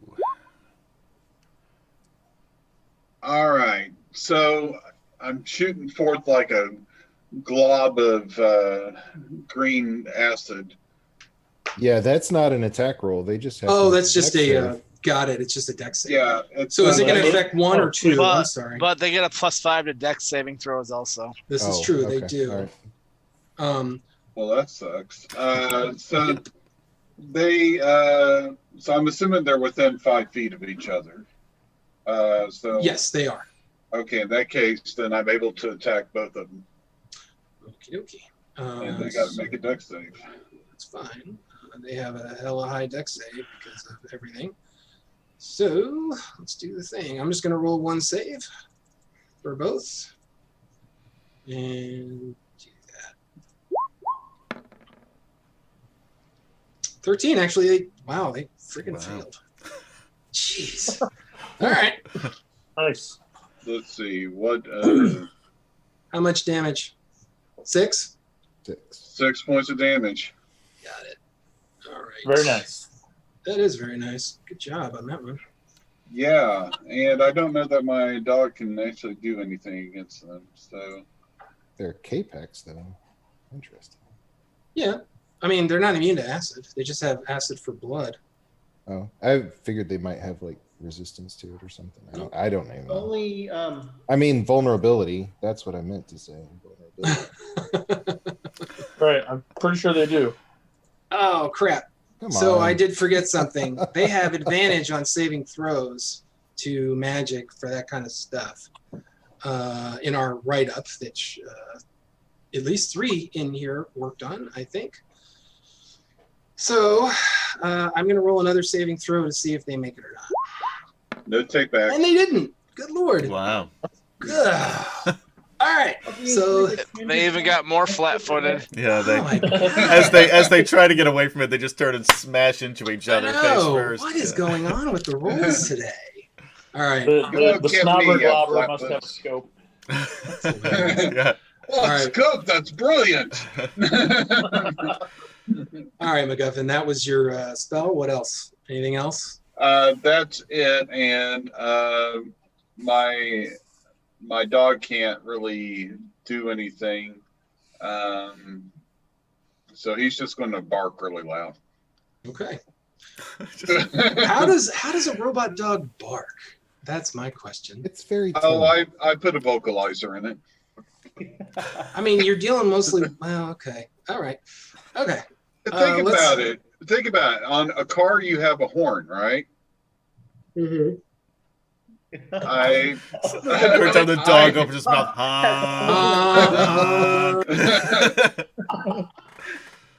That's legit. Great. I appreciate that. That's pretty cool. Okay. Is that a squeezer horn? A work in progress. All right, MacGuffin, does that end your turn? That will end my turn. All right. Garrus, you have been shot with 2 arrows I know. And into your I've, chestal section. I've seen both of these guys, the new guy and the Kinder, like they're both try to open the door and like both of them are like arguing with each other. No, you're supposed to put it in this thing. We And put I'm our just- tools in at the Two same sets of time, lock- and it's Yeah. And I'm just like, everybody get out of the way. And I just run. What kind? I mean, it's made out of wood, I'm assuming the door is. Or is it- Yeah. Okay, then I'm gonna try and force it open physically. Give me a Oh, great. strength check. He's going to bull rush it. It's gonna. Yeah, I am literally bull rushing this. Yeah, I'm game. just gonna say, give me a strength check. Right? You're trying to break something. Oh, come on. You are the Good worst Lord. Minotaur ever. Hey, new guy, tell the Minotaur to use its head next time and not his Look, butt. this door is impenetrable. You have no idea. There's no way through it. It's Apparently. sorcery is keeping this door shut. Oh, Oh, if you my want Lord. something done right. All right, guys. So that's going to be end of round 1, and I think this is a good place that we could take our little 5-minute break. All right. Okay. Is that cool? Yeah, Yeah. definitely needed after that embarrassing one. Yeah, Need that a was a pretty regroup? bad first round for y'all. That's just Actually, I'm trying to bad. record that in my TikTok video. Nope, it's banned. So hang out, Oh. everybody, and keep your eyes posted here. We'll be back momentarily. 5 minutos, 5 minutes. We'll be right back. We good? All right, I'll be right back. Sorry, guys. Sorry for basically being too loud.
And we All right. are. I'm going to say that I just kind of tripped on the steps, maybe.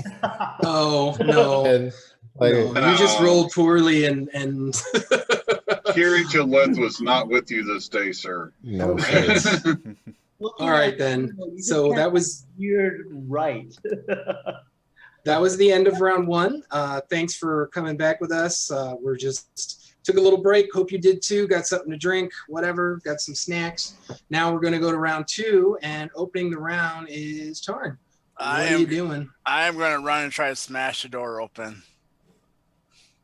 Well, I'm laying down on the ground in front of it, so I'll just roll out of the I think way. it's a little crowded for you. I'm going over top of the Minotaur's body into it.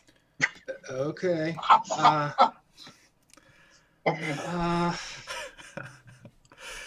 All right. Four of I'll us give are just it. going to go tumbling through the door. I guess my question is whose space are you moving through? What's that? 1, 2, 3. I would come out off from Garrus. You were moving through Garrus's space? Yeah. Okay. Because I still have one spot of movement He's left. a tall dude and you're a smaller guy. I'm going to allow you to do it, but if you don't make it through, then we'll I'm deal going with through his. repercussions. I'm going through his legs. Okay. Like I'm saying, I'm allowing it. Go ahead All and give me a right. strength check. Can anybody move? Oh I can't- my! Oh my god. You rolled a one. Okay, You just closed your legs, didn't you? How does this keep happening? That's hilarious. That is You know what? really- I have thieves' tools. You guys are. But hey, can someone remove these? For some reason, I can't yeah, I click got it. on these squares for some reason. It's not That's letting weird. me do It's it. weird because you put them down. That I know, and it's like I've got it on the right thing. Roll Oh, no. 20 if you'd like to be a sponsor. We'd love to have you. I don't understand why it's not Okay. And if I not, got it. Fantasy Thank Grounds. All right. We'll take that too. So basically, you're kind of occupying the same space right now as Garrus. Go ahead what? and.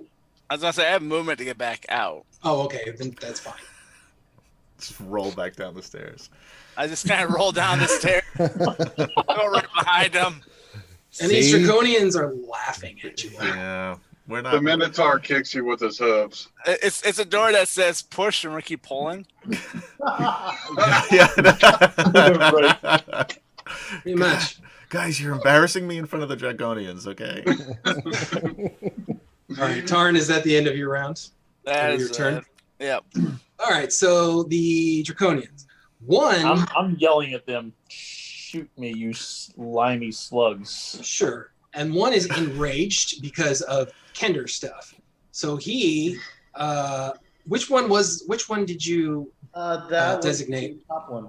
The top one? Okay. So he growls, and you see him leave the arrow slit. Open the door. He's gonna open the door. He can open doors. He might have a key, and it's probably a magical key, because otherwise, I don't know how you get this door open. Probably. And obviously, there is some sort of wizard spell on this door. I'm pretty That's sure the he's only the, explanation. pretty sure he's the butler anyway. All right. So he moved there and did his thing. The other one is going to shoot at the silly elf who keeps saying things. All right. I'm trying to take lessons from Ari, and I'm taunting him to get me to target. So he is going to shoot twice. 7 is a miss. I believe a 15 will definitely hit you. 15 hits with the mage armor even. All right. Excellent. Now, is there anything I need to be aware of that's about to happen here? Yes. Hellish Rebuke. Nice. All right. So 6 damage. So do you take any of that, or does he take it all? So I've got 8 temporary hit points, so I don't take any of that. Okay. So I'm down to 2 temporary hit points. And he And takes then- 6. No, Hellish Rebuke. He must make a dex save or take 3d10 fire damage. Okay. Then.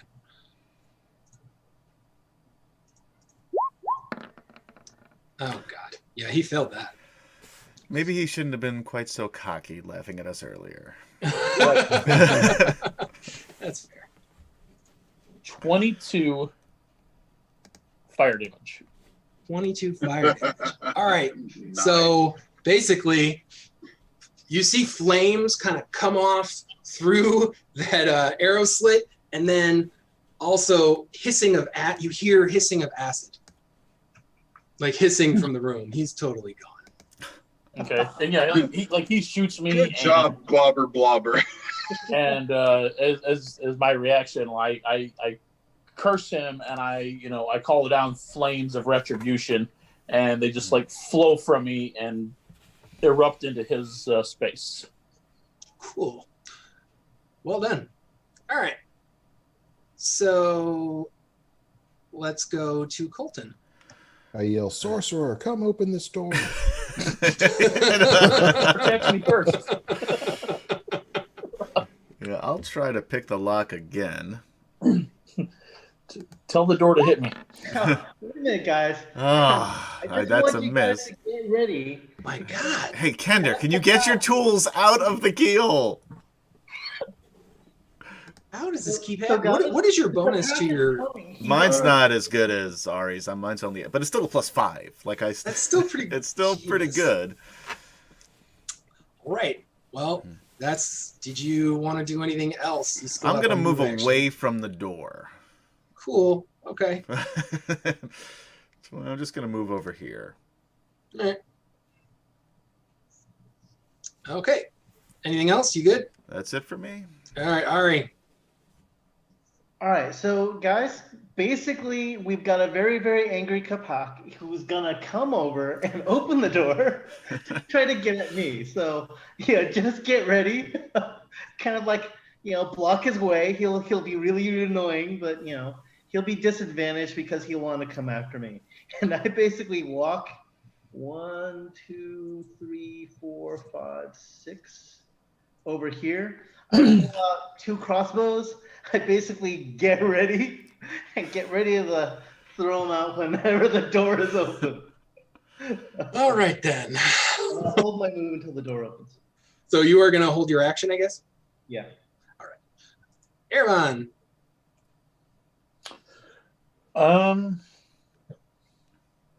I will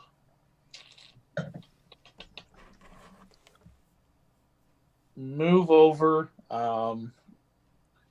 Let's see, what's the range on that? 30 feet. I'm going to move back over to here. And I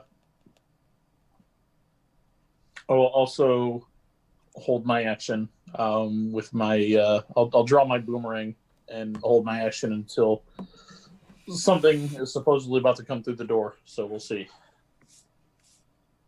Okay, you're going to hold your action. Okay. MacGuffin. Okay, just to make certain that I can get there in time. Do we still want this door open, by the way? I think it'll open naturally now. Yeah, but I kind of want to. You can only open it from the inside. It's, We've all proven that it's completely impossible. you guys are incompetent. Okay, Here's how this is going to work in game terms. I'm sorry, Chuck. What were you saying? I was gonna say, can you magically open it from the spot you're in? Well, I do have my acid thing, but I'm going to basically, since the dog goes right after me, I'm going to basically hold my stuff, hop on the dog because he moves faster than me. He can travel 40 feet, so come up here. And for yucks, I'm going to try. So the dog will move with you, I'm guessing? Yeah, I just can't control him. Oh, sorry. Yeah, I'll get that. I'll do it. I could fix it for you. This way you can I got do it. other things. And then what do I roll? I got it. In D&D Beyond for Thieves Tools. You click on your Thieves Tools, where it appears. Right, and then do I hit display in VTT or click to Beyond 24? Yes. I'm sorry? For that, you might just need to roll a dex check and add your, because I don't know. I don't think. Oh, okay. So I click display and then it says choose ability. Am I able to choose which ability score I use? You're supposed to. Well, I don't know. It's up to Ed, but typically it's dexterity. Yeah. Yeah, no, it's a dexterity roll for I think all because Thieves Tools. Yeah, it doesn't. I'm confused. It doesn't automatically populate that. That's why it's asking for you to pick the. Gotcha. Yeah, unless you have some type of gnomish thing that allows you to do things with tools, it's always going to be dex.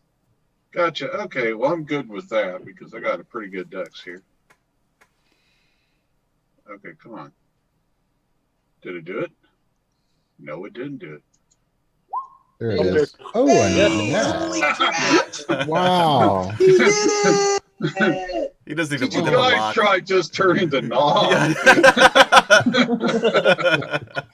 All right, do you open the door? Yeah. And then am I able to kind of move back out of the way after that, or is that so you use if the dog used its move? I have not used my move. But you're mounted. You mounted up.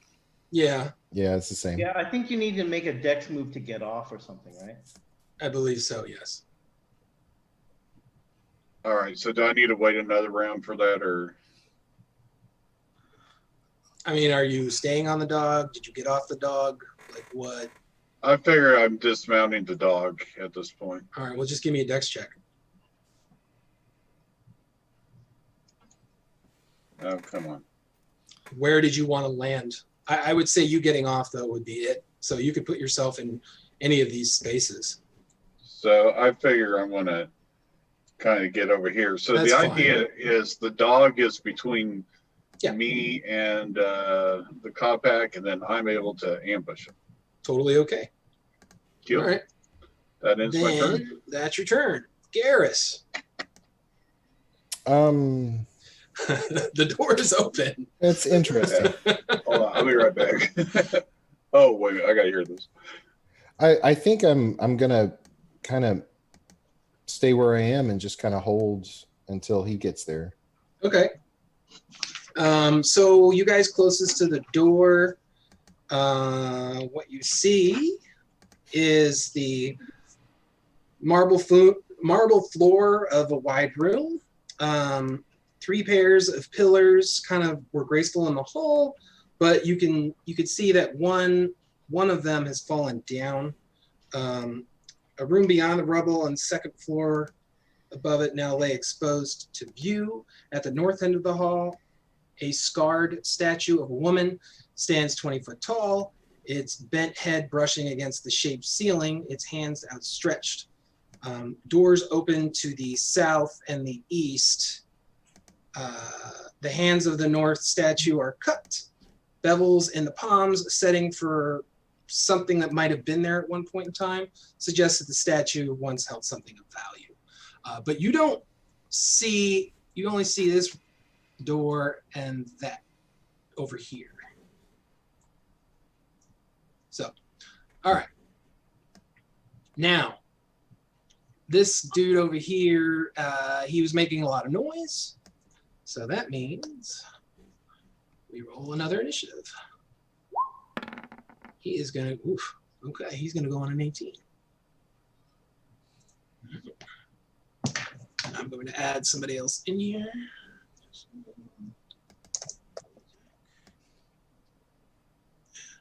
Okay, where'd you go? And he is a 18. All right. Descending. All right. So that's the end of that round. And we're back at Tarn. All right. I'm going to 1, 2, 3, 4, 5 move up.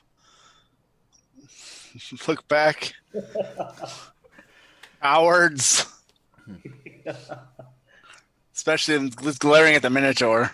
Well, like the only one that you can see from where you are. And I will swing and miss. You're not able to see him yet. Oh, there's a locked door there or something? There, you don't see any door actually. Okay. Well, we'll say that you Okay. got close to it. I would give you kind of a check.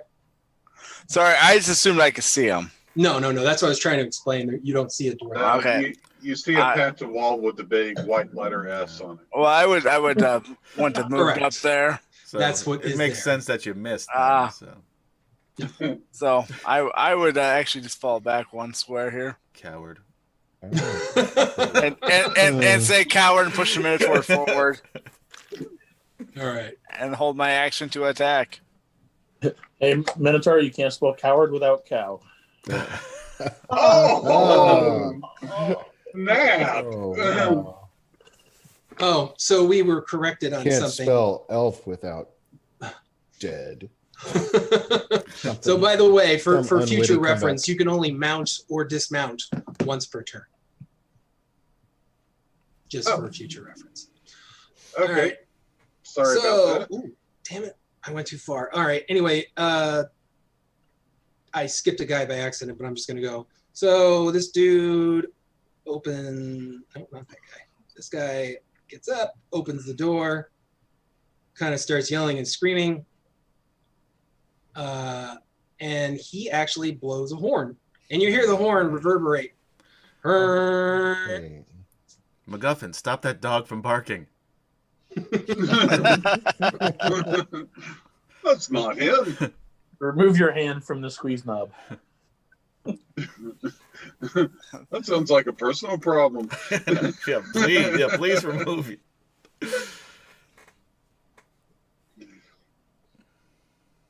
So that'll be what he does. Then it's the Kapok. All right, now, Garrus, you see what looks like the wall open up, and this guy just starts coming through. 3, 4, 5, 6. Cat. Does he thank us for getting the door open for him? We've been trying to do that for weeks. Don't you So just turn the knob? It's uncanny. All right, Cat. What are we doing here? let's see, opening a door though, that's part of a move action, Yeah, right? that's a free action. Right. Yeah. Yeah, that's what I thought. All right, so he will take a slice at you. He attempts to. Actually, no, he can't even do that. He has to attack Ari. He can attack with disadvantage. Yeah, he can do it. It's just a disadvantage. Yeah, he's not going to do that. So actually, he'll dash through to. Yeah, so he'll provoke an attack of opportunity. Rock on. And probably, yeah. Okay, Cat. The Minotaur. Big dislodge. Yeah, so he will provoke 2 attacks of opportunities, one from Garrus and one from Tarn. What about the dog? Oh, yeah, the dog too. All right. Well, I just hit him for 15. I assume a 21 will hit. Yeah, no, that totally hits him for 15. Okay. I got him for 9. Okay, so he is not going to go far. That's enough to kill him between you two. Yeah. And then he just kind of acid splashes all over Yeah. Colton. Yeah, God, what? Again, who All are you guys? Yikes. Hang on a second. I'm going to. Come with us if you want to live. I don't know that. It doesn't sound like it's. Yeah, it seems like it's the antithesis of that.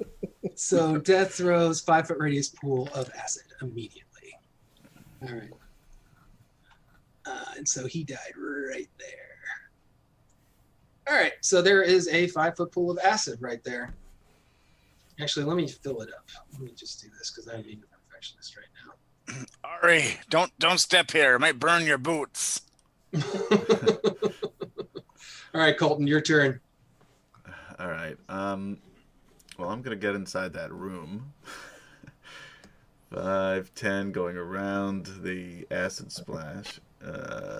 15, 20, 25, 30. I'll just move into here, and I'm gonna take out both my rapier and my dagger. Okay. So all you see is a closed door here and an open door here, Okay, and a closed door here. got it. Where did I Actually, tell no where closed door. This was where the statue is. There's no door here. Got it. Sorry. Okay. Could I tell where the horn sound came from, or just hard? It to tell definitely because came the- from this the open. direction, Okay. but it looked like it echoed right. that way too. Got it. Okay. All right, that's it for me. Okay. I will hold an action since I actually just moved. So if anything comes within 5 feet of me, I will attack it. All right. But otherwise, I'll just hang out here. Okay. Ari. Okay. So, gosh, I wonder what I should do.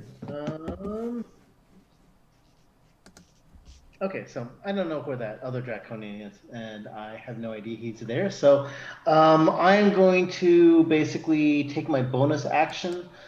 As a Kinder and 3rd level, I can do a dash as my bonus action.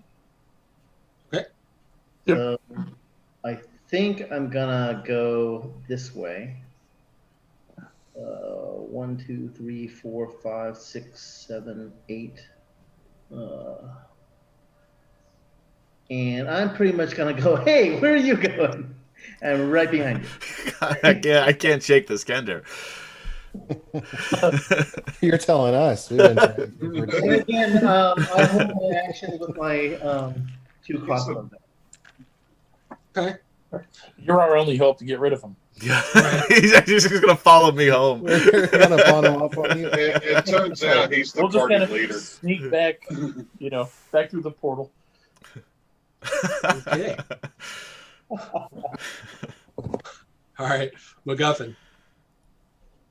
All right. So I guess I'm gonna move up in here. I don't know. I mean, what can I do at this point? Just move? You can attack the darkness. You can, yeah. Could be something. It works so invisible. well for me. Yeah. Well, you grab a Mountain Dew while I cast Magic Missile. That always sits. Yeah, just move up there, I guess. What is this here? That statue. That's a statue. That is a statue, yes. This Are you here, certain it's not a Dragon Ball? no, it's a statue. It looks kind of like a Dragon Ball. Okay. You should Those talk statues to of a Dragon Ball. Is that minus experience points now? 5, 10, 15, 20. Oh, I guess I can only move about there. So, yeah, I think that's going to be it for me in the pooch. cool. By the way, for those of you at home, I am my cat's emotional support human. All right, Erevan. Oh, Smokey. Yeah. All right. Let's see. 1, 2, 3, 4, 5, 6, Yeah, you're not 7. spelled. All right. I am going to move and then dash up to this door here. Cool. Avoiding the acid puddle. Yes. All right. So are you current? You're good? That was my move and my action. All right, Garrus.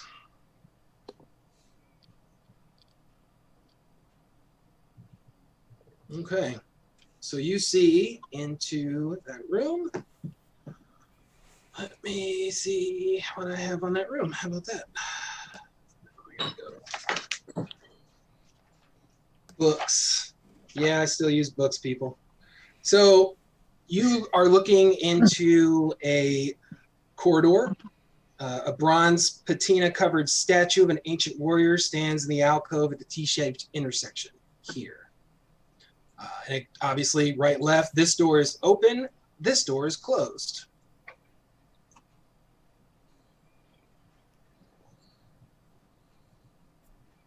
All these Dragon Balls. Is that all you're doing, Tim, or something else? You're I'm muted. kidding. Yeah, you're muted, buddy. I Sorry, can't hear. sorry about that. That's Yeah, okay. I was. That was just a regular. Yeah, that's all I'm going to do for right now. You're just moving right there. Yep. And then, Okay. Yeah. All right, so you are the last in the round, and someone else comes into the initiative now. 12, A 15. wild Snorlax appears. No. This is when I close the door to the outside and just hide under the ledge the rest of this. All right. Yeah, you're the Tarn. safest. If you close that door, no one will be able to open it back up. Darn, you open up the rounds. 3, 4. I'll do the free action and close the door. Mhm. I'll also dash. So 5, 6, 7. We'll end up 7, 8 over here. That'll be my Cool. turn. Okay. Bozak. He casts a spell, but you can't hear it. Well, actually, no. Go ahead and give me a perception check, Garrus.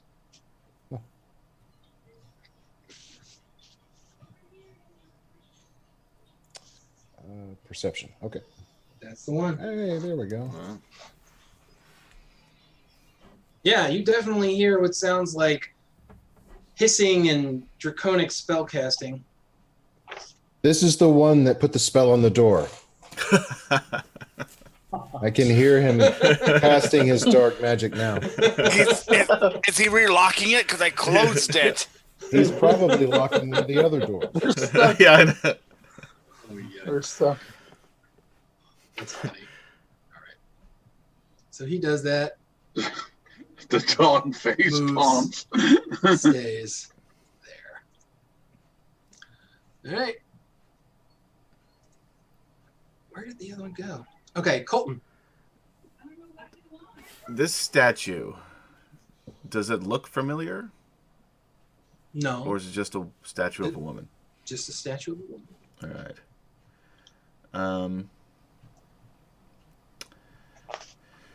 All right. Well, there's somebody casting door magic in there, so I will 5, 10, 15, 20, 30. You guys. He's a wizard of Doromancy. Yeah, I'll just move into here, I guess. That's 30 feet. Call that portal mancy. Do I see this guy, or is he... You actually do not see him right now. Oh, damn it. Yeah. All right. So I will just hold an action, and if I do see somebody, I will attack. I won't metagame and dodge. So yeah, So- he turned invisible. I know it's Yeah, I hard to figured. do, but I'm not gonna. That's okay. We'll just say that guy's invisible. Yep. All All right. right. So if I do happen to see him, I will attack. Roger. Okay. Hey, John, Yes. you need to switch your patron. Your patron needs to be the Lizard King. The Doors, Oh, Jim I got Morrison. it. Wow. Ta-dun. He's here all week, folks. Tip your Yeah, waitresses. all right. They're good. That's what we call a hand All grenade these- joke. All these comedians out of work thanks to this pandemic. I feel like the ones here in this virtual room will stay out of work as I got no respect. Mr. Dangerfield. Okay, Sinners. so Colton, you definitely see down the hall a door opens and Kapak runs through at you. All right. Can I take my held action? You may. I think I just get the one attack, though. I don't think I get the bonus action attack. But That is correct. That all is right. So I'm Woo! hoping that hits that definitely hits that guy. for a whopping 4 piercing damage. Better than no piercing damage. True. Aha! All right, so Sure. that guy, this dude. This guy is still. Yeah, he's still 5 invisible. feet. Okay. No, he's still within. Well, Yeah. there's even more. So, So doesn't this matter. guy popped in next to, passes through. He will provoke an attack of opportunity if you want Um, to take it. I don't think he does because he's still standing in my space. I think he has to go through it. Oh no, no, Right. Yeah. yeah, Yeah, he no, has you're to exit. If I- He has to Yeah. exit the state. I'm sorry. I mean, I I'd get love that. to I take get another confused. attack at him, No, but it's not. I keep getting it. I keep like additions in my Yeah. head. It's my bad. that's Okay. why I forgot every other edition. Yes, that's fair. 100%. But he will take an attack at you. Okay. Roll it. 15. A think 15 that hits you. does hit, yeah. All right. My AC is normally 14, but with 2 weapons drawn, it's 15 because of my 2-weapon fighting. But it doesn't matter. So this guy, he hits you with a short sword, and we'll do the thing. All right. So he plunges his short sword right into the meat of your quadriceps. Ow. Owie.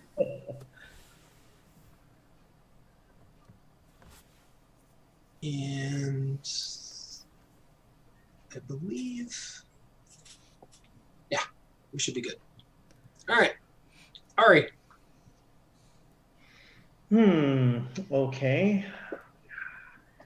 See, I'm wondering if I should taunt one of them.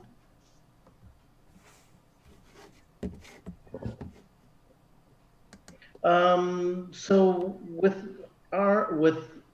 with ranged combat, can I actually shoot between or through Tarn and Colton? If I try attacking him with my crossbows, will I With this addition, will I accidentally hit those two? I feel like it's a disadvantage, right? Other gentlemen?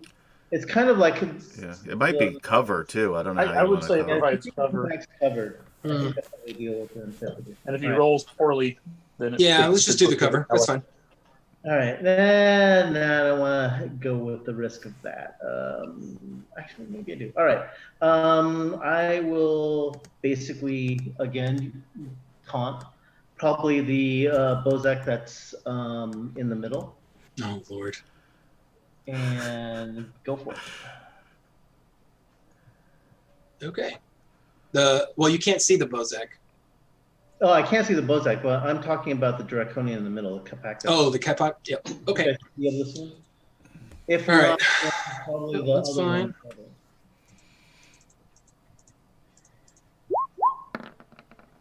Ugh. I'm guessing an 11 fails. Yep. And I think I will. God, from this distance, do you think I can make a trick shot and hit the Draconian on top? Not from where you're standing. All right. So I am going to move in the. Because you got to remember, these are pillars here. Then you got people. Yeah. And I'll go after the one that I just taunted. Like, here, take it.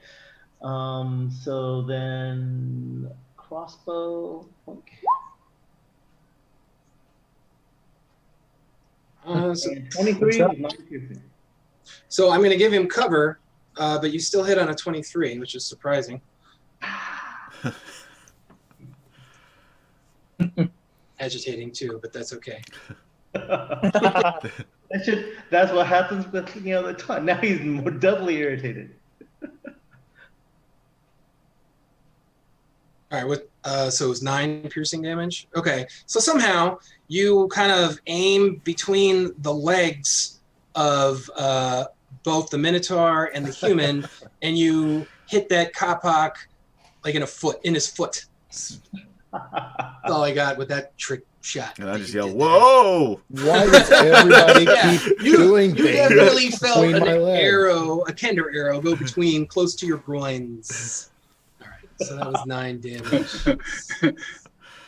Okay. We're just trying to make certain you're anatomically correct. Not anymore. Yes.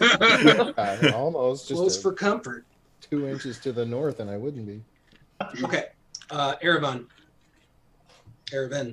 All right. There's not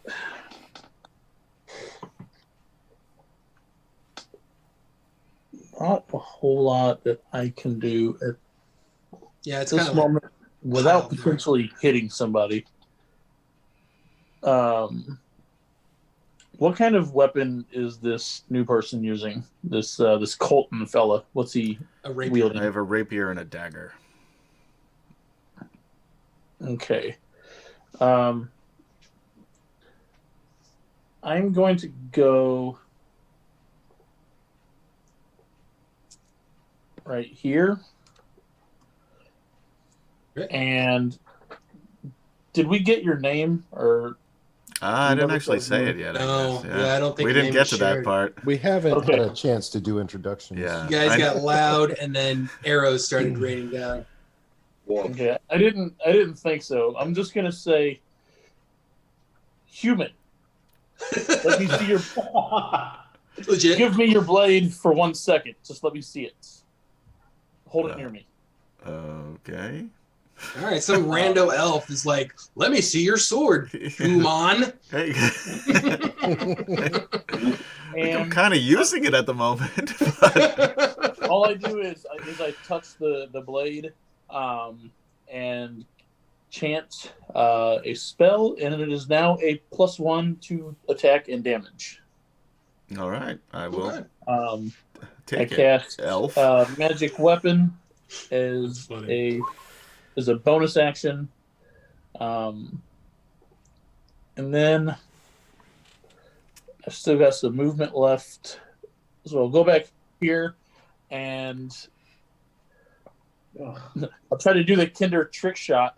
Jeez. Through the legs of these guys with my These boomerang. guys here. Don't you guys roll a are one. just nuts. I'm just gonna Oh my lord. Okay.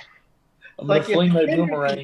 Oh, and, he's throwing a You guys are boomerang. all experienced boomerang? gamers, and you're trying to shoot under each other's legs into a crowded hallway. This is what we're dealing with today. This is hilarious. I'd like to say I have not tried that yet. Yet. No, Your you turn just hasn't come up ran. yet, though, has it? It was just your whole I self. did say yet. That's okay. That's okay, Chuck. You were in the door debacle, so let's not go. You know, we'll leave you there too. Hey, All right. hey, Well, who set the door, DC? It's very high. all right. I imagine I probably missed with an 11. Yeah, no, that misses. So what did you shoot? I threw my boomerang. Oh, So your boomerang will not return to you. I'm just telling you right now. There's no logical way that it's coming back with all of that body crap there. So you miss him, and it Well, now goes it's in. just to fly, and there's no logical way for that either, for that bloated beast. So you throw the boomerang. We'll say it goes over the shoulders of two of your comrades, the draconian ducks, and it hits the statue behind him, the bronze armor statue.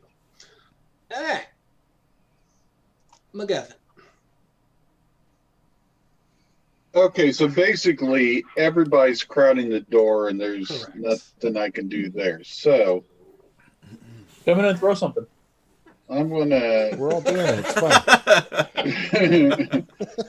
It's great fun. Okay, so I'm gonna take my acid thing, bounce it off the pillar here, Whoa. in between everybody's legs, hitting the statue, and then hitting this guy up here. Huh? All right, now tell me what you're really gonna do. Okay. What is a good? I want to cast heroism, but what's a good technological way of doing that? Like a potion, or Use your imagination. It's your character. I know you have it in you. Leave in your trip. I could shoot him. Works for everybody else, right? It's like dwarf spirits, right? Like a dart with dwarf spirits. It's liquid courage. So you're casting your version of heroism on someone. Is that a touch? Let's see here. Yes. All right. So I'm assuming this gun of yours is just throwing like glitter sparkles. Leave it up to Weldon. It just magically comes down. Hilarious. Provides like a moment of like ooh. I feel heroic. Some techno music starts blasting. Like Okay, we're going with glittery gold liquid, and I'm shooting it on Garrus. All right, Garrus. It's like, take this, it'll help. All right. So what is your spellcasting ability modifier? That is a +5. Okay. So Garrus, on your turn, you get 5 temporary hit points, Oh, okay. and you are immune to being frightened. Right. And that's it. I thought it was going to give you buffs to whatever, but okay. Well, the way I figure is every little bit will help, and he can kind of lead the way for the most part. Well, Garrus is carcass. Tender. What you're saying is he's Yeah. now tender with like no fear. There's a human here currently standing between me and the bad guys. So. Yeah, not Oh. purposely. We don't know him. Yeah. Yeah, he'll be dead soon anyway. Yeah, pretty You, much. I know him. That's a certain about. Okay. Garrus, it's your turn. All right. I'm gonna set down, or I'm just gonna my great axe and hold it with one hand. Pull out my one of my hand axes and kind of lob it over his head. I think that's fine. To the I think the dude right there. I mean, I'm like 8 feet tall. You are 8 so- feet tall, so I'm okay with that. Like that's not. Yeah, that's I will fine. take this Why? over an Or arrow in the 7 crotch feet. any day. Yeah, Hey. the hulking minotaur just is Yeah. like, hey, move. And he just Yeah. lobs his. Lovely. You know, here's a thought. Why don't we all move out and just let them go in as kind of a funnel and pick them off one by one? All right. Uh, So Instead Garrus, of them you, doing that to us, Crazy you mean? you just kind of like lob your hand axe over, and it sinks nastily right into the crease of the shoulder of the Draconian, the nearest Draconian, All right. breaking through his leather armor. Can I reach? So is he still up then? Yeah, he's still up. All right. I'm Barely, but he's still up. I'm gonna use my action surge to throw the other one. Okay. Yeah, it'll work. There we go. Nice. Oh yeah. Oh yeah. He Oh did my now. goodness. Good Lord. Oh, As soon as I stand back up. All right. So forgot he had quickly, two two axes just fly over your head and just disintegrate that draconian. So I will draw. I guess the draconian returns the favor to my hand axes, right? So that's a problem. Is those hand axes are now in a big old pool of acid. Well, there they go. Okay, Sorry. that's all right. I knew it was going to happen. That's kind of how probably. that works. We'll get there. Guys, I have a question. The Capac doesn't have acid splash damage when they die on their death row? So in how we wrote them up is I'm looking at their death rolls. I'm excuse cool me. with a no. Just When this is No. over, I'm harvesting Oh. the acid for my. So no, it's only if you enter the field of acid do you have to make any saving throws. It does not splash on you. They just disintegrate into a pool. That's Okay. how we did it on. That is how Tim and John, didn't you work on this? I'm using the stats I just did from the the Nexus. the PC thing. John did the yeah, monster I did one. the monster races. I'd have to look up exactly. So the death throws are 5-foot radius pool of acid immediately. Anyone that Well, wants to 5 foot go radius is radius. oh, 5 crap. foot out from where he died. No, you're right. Oh, I guess I made a mistake. Oops. Crap. Well, Adam, it's nice of you to join us. Thanks for having me, guys. All right. Well, I mean, it's what? Acid splash, what, 1d6? You know, So Ed, are these I think they're D4s. I'm not sure. I'll send this behind. Hang on a so second. Ed, outside the parameters of these games, are these part of the Draconians? You don't know. Well, the question is, do you know? Because if No, they- they're not. They're normal draconian. They are not clone draconians. Okay, because I'd say as a death row, they don't work if they're part of Draconian. No, these are functionally normal draconians. Okay, so everybody in the acid lake, because I misread, go ahead and give me dex saving throws, including draconians. I finished my turn by stepping 5 feet. Oh, Fair. I assume an 11 does not make it. No, you are going to burn your feet. And it's funny is you're going to lose your boots. That is funny. Yeah. Magic. Kind of a dick move on the DM's part, but I'm that guy. Sorry. You know, I've often said, anyway. All right, so all right, so there's going to be some acid damage coming. Let me do some stuff here. I got to roll my saves for my dudes. Let's see that. All right, he'll save and don't take any. I believe he takes Half. half, yeah. Okay, and the other dude, he is not so good. No, they'll both take half. All right, so 2d6 of acid damage coming your way. Ooh, wow. Well, it can't kill me. That's the good thing. All right, so 5 acid damage, and That's not enough to burn the soles of your boots out, but it's pretty damn close. So you feel it. You feel your feet are starting to get hot, Colton. Yeah. Or Adam. It's a good thing I didn't wear my sandals. Right. So they'll take rounded down, or it's rounded up. Rounded down 2 piece. All right. Boop, boop. Sorry. Just doing Yeah, paper. it's a lot scarier when it's a big glob like that. Yeah. It's a lot crappier. Yeah, I didn't even think about that. All right. So cool. All right.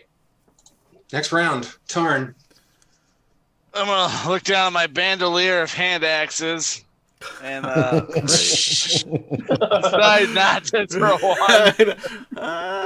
Okay. I'm then going to put my hand on the back of Colton and say, "Do not carry the raft on your back after you've crossed the river," and give you 10 lay on hands. I don't know what that means, but Aw. thank you.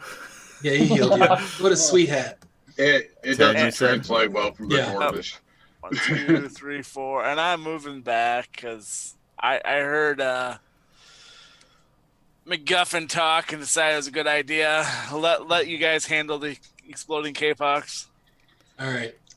So Adam, give me a perception check. Sure.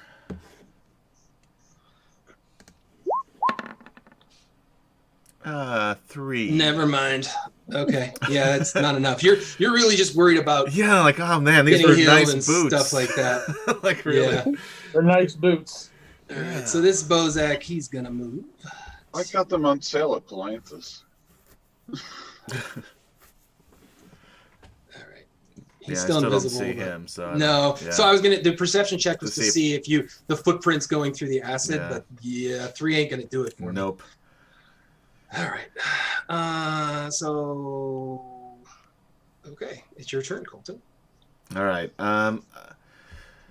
I will first just stick him once with a rapier, then bonus action disengage, and then get out of this acid. Okay, do the thing. So, stabby, stabby. Oh man, my rolls. Yeah, you've had some poor good rolls for day. your Yeah. first. All Okay, right. So- Put your virtual dice in dice jail. And then I'm gonna back. Yeah, I know. And then I'm gonna back out here. Yeah. Okay. All right. So the Capox turn. I'm going to make sure that he's already in the acid and he made his save. Does he have to make a save every turn? Creature area at the time enters the area. He's already in the area. Okay. So he's just going to get the hell out of the area and come here. And oh man. Whoops. Crap.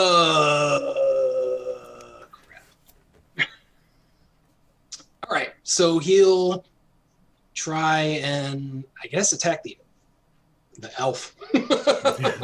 Just for- You're looking around. You look like somebody I can hit. Please do. Yeah, you don't know. He misses you still. All right, that's a thing. All right, Ari, your turn. Okay. God, this has just turned into a S show, shit show. Excuse my language.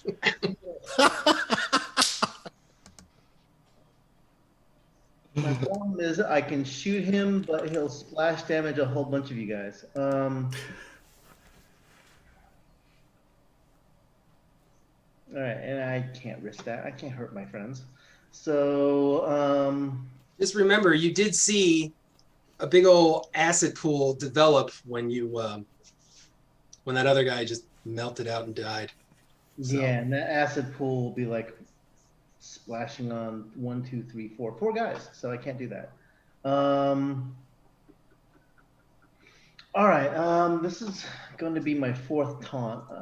I will taunt this guy and move back just to get him frustrated so that he can't hurt anyone because he's too enraged to properly hit anyone. All right. Next round. Yeah, you taunted him. He's angry. So Ari starts unleashing a barrage of insults to the draconian, who already looks pretty scared because he just found out that he's been surrounded on all sides. Cool. Is that all you got? Yeah, that's all I got. All right. Erevan, there's a guy in front of you. All right. He tried to attack you, but missed poorly. All right. Well, I am going to. Can't do that up close.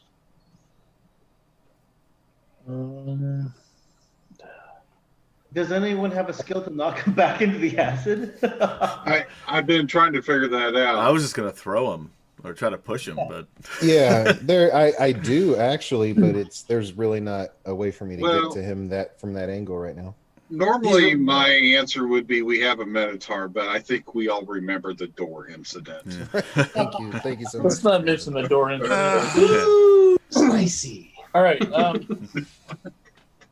I'm going to move away from this guy. Daring Disengage. to attack me as I do. Are you going to disengage, or are you just move? Nope. Oh, I'll just move. all right.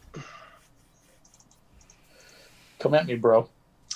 All right, and I still suck, so he missed you again. Oh, well, excellent. Cool. Well, I'm going to do the only warlock thing there is left to do, and Eldritch Blast him. Oh, jeez. All right.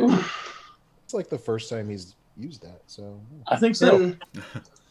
Then he's used his Eldritch Blast before. It's just been a couple sessions. Yeah. All right, 10 damage. 10 damage. You hit him. He's still up though. Oh, man. Too bad I didn't have the invocation where I could push him back with an Eldritch Blast. Oh yeah, I've seen that used to just straight nasty. Yeah. Okay. Yeah. I could have Eldritch Blast last time, but I threw my boomerang. I'm trying to not be that warlock. Yeah. Well, that boomerang's gone now, sir. Well, Eldritch Blast it is. It's all your fault. Yeah. No, I'm telling you, your boomerang is melted. It's wood. Oh wait, Oh, yeah. no. Yeah, wood goes with acid. That's right. mm-hmm. Mm-hmm. All right. So, did you have something else you want to do? Further. And I'll move down there after that. All right, MacGuffin. All right. I am going to hit him with my acid splash. My blubber. Because there's not Because enough it's a acid around. theme now. No. All right, so he's got to make a dex save versus DC 15 there. All right. Come on, roll like Ed. Yep, that's fair. Nope, did not roll like Ed. Oh, damage. snap. You- Oh, you- well. You do know by saying that he did roll nat 20s double. Yeah, he, Mm-hmm. True. Jesus. All right, so in that case, my dog is right after me. I'm like, here, boy, sick him. All I right. lose. Oh, I apparently lose my accent when I do that. He's apparently standing in the pillar. Well, if you lose your action, then I'm confused. No, accent. Accent. Oh, accent. I'm sorry. I'm in like game mode right now. And let's see if I can do this right here. He has an ability called the Force Empowered Rend. Okay. And so what this does is Is he a drill tip or melee something? weapon attack. So he would have hit an AC of 13. Reach 5 feet. One target you can see. If he hits, it's a D8 plus 2 force damage. Okay. So I don't know if that hits or not. Oh, you did it. 13 is not going to hit. Wolf. Garrus. All right. Is the hound going to stay there, or is he going to move out of the way? I mean, it's your turn already, so It is. Okay. That All right. happened. That's fine. That's All over. right. I'm going to then use my bonus action to give myself advantage Mm. with my fighting spirit. And Double ones. Double ones. who's the one? Oh. Hey, guys, keep in mind he's already used his reaction to attack me, so he can't do any other opportunity It's attacks. true. Oh, good. Okay. But Uh, I have I hit him for 8 slashing. a feeling he's going to explode by Yeah. those sounds. Yeah. Yeah, he died there. Oof. Yep. All right. Well, then I'm going to use my movement to move out of that way. All right. So One long, second. suckers. Yeah. That's, Just to remind. Yeah, that's all I'm going to do. Does it death throws don't interrupt the action? no. I feel like if he was like, I'm gonna lop his head off and then step back, I'm okay with that. Just let me put this to the back. Ouchies. Yeah, so 5 foot. Jesus. Okay. I mean, yeah, you guys need to I give know me. the routine. Yeah. Yep. Dex checks, please. 17. That's much better You than made it, last time. so you'll take half.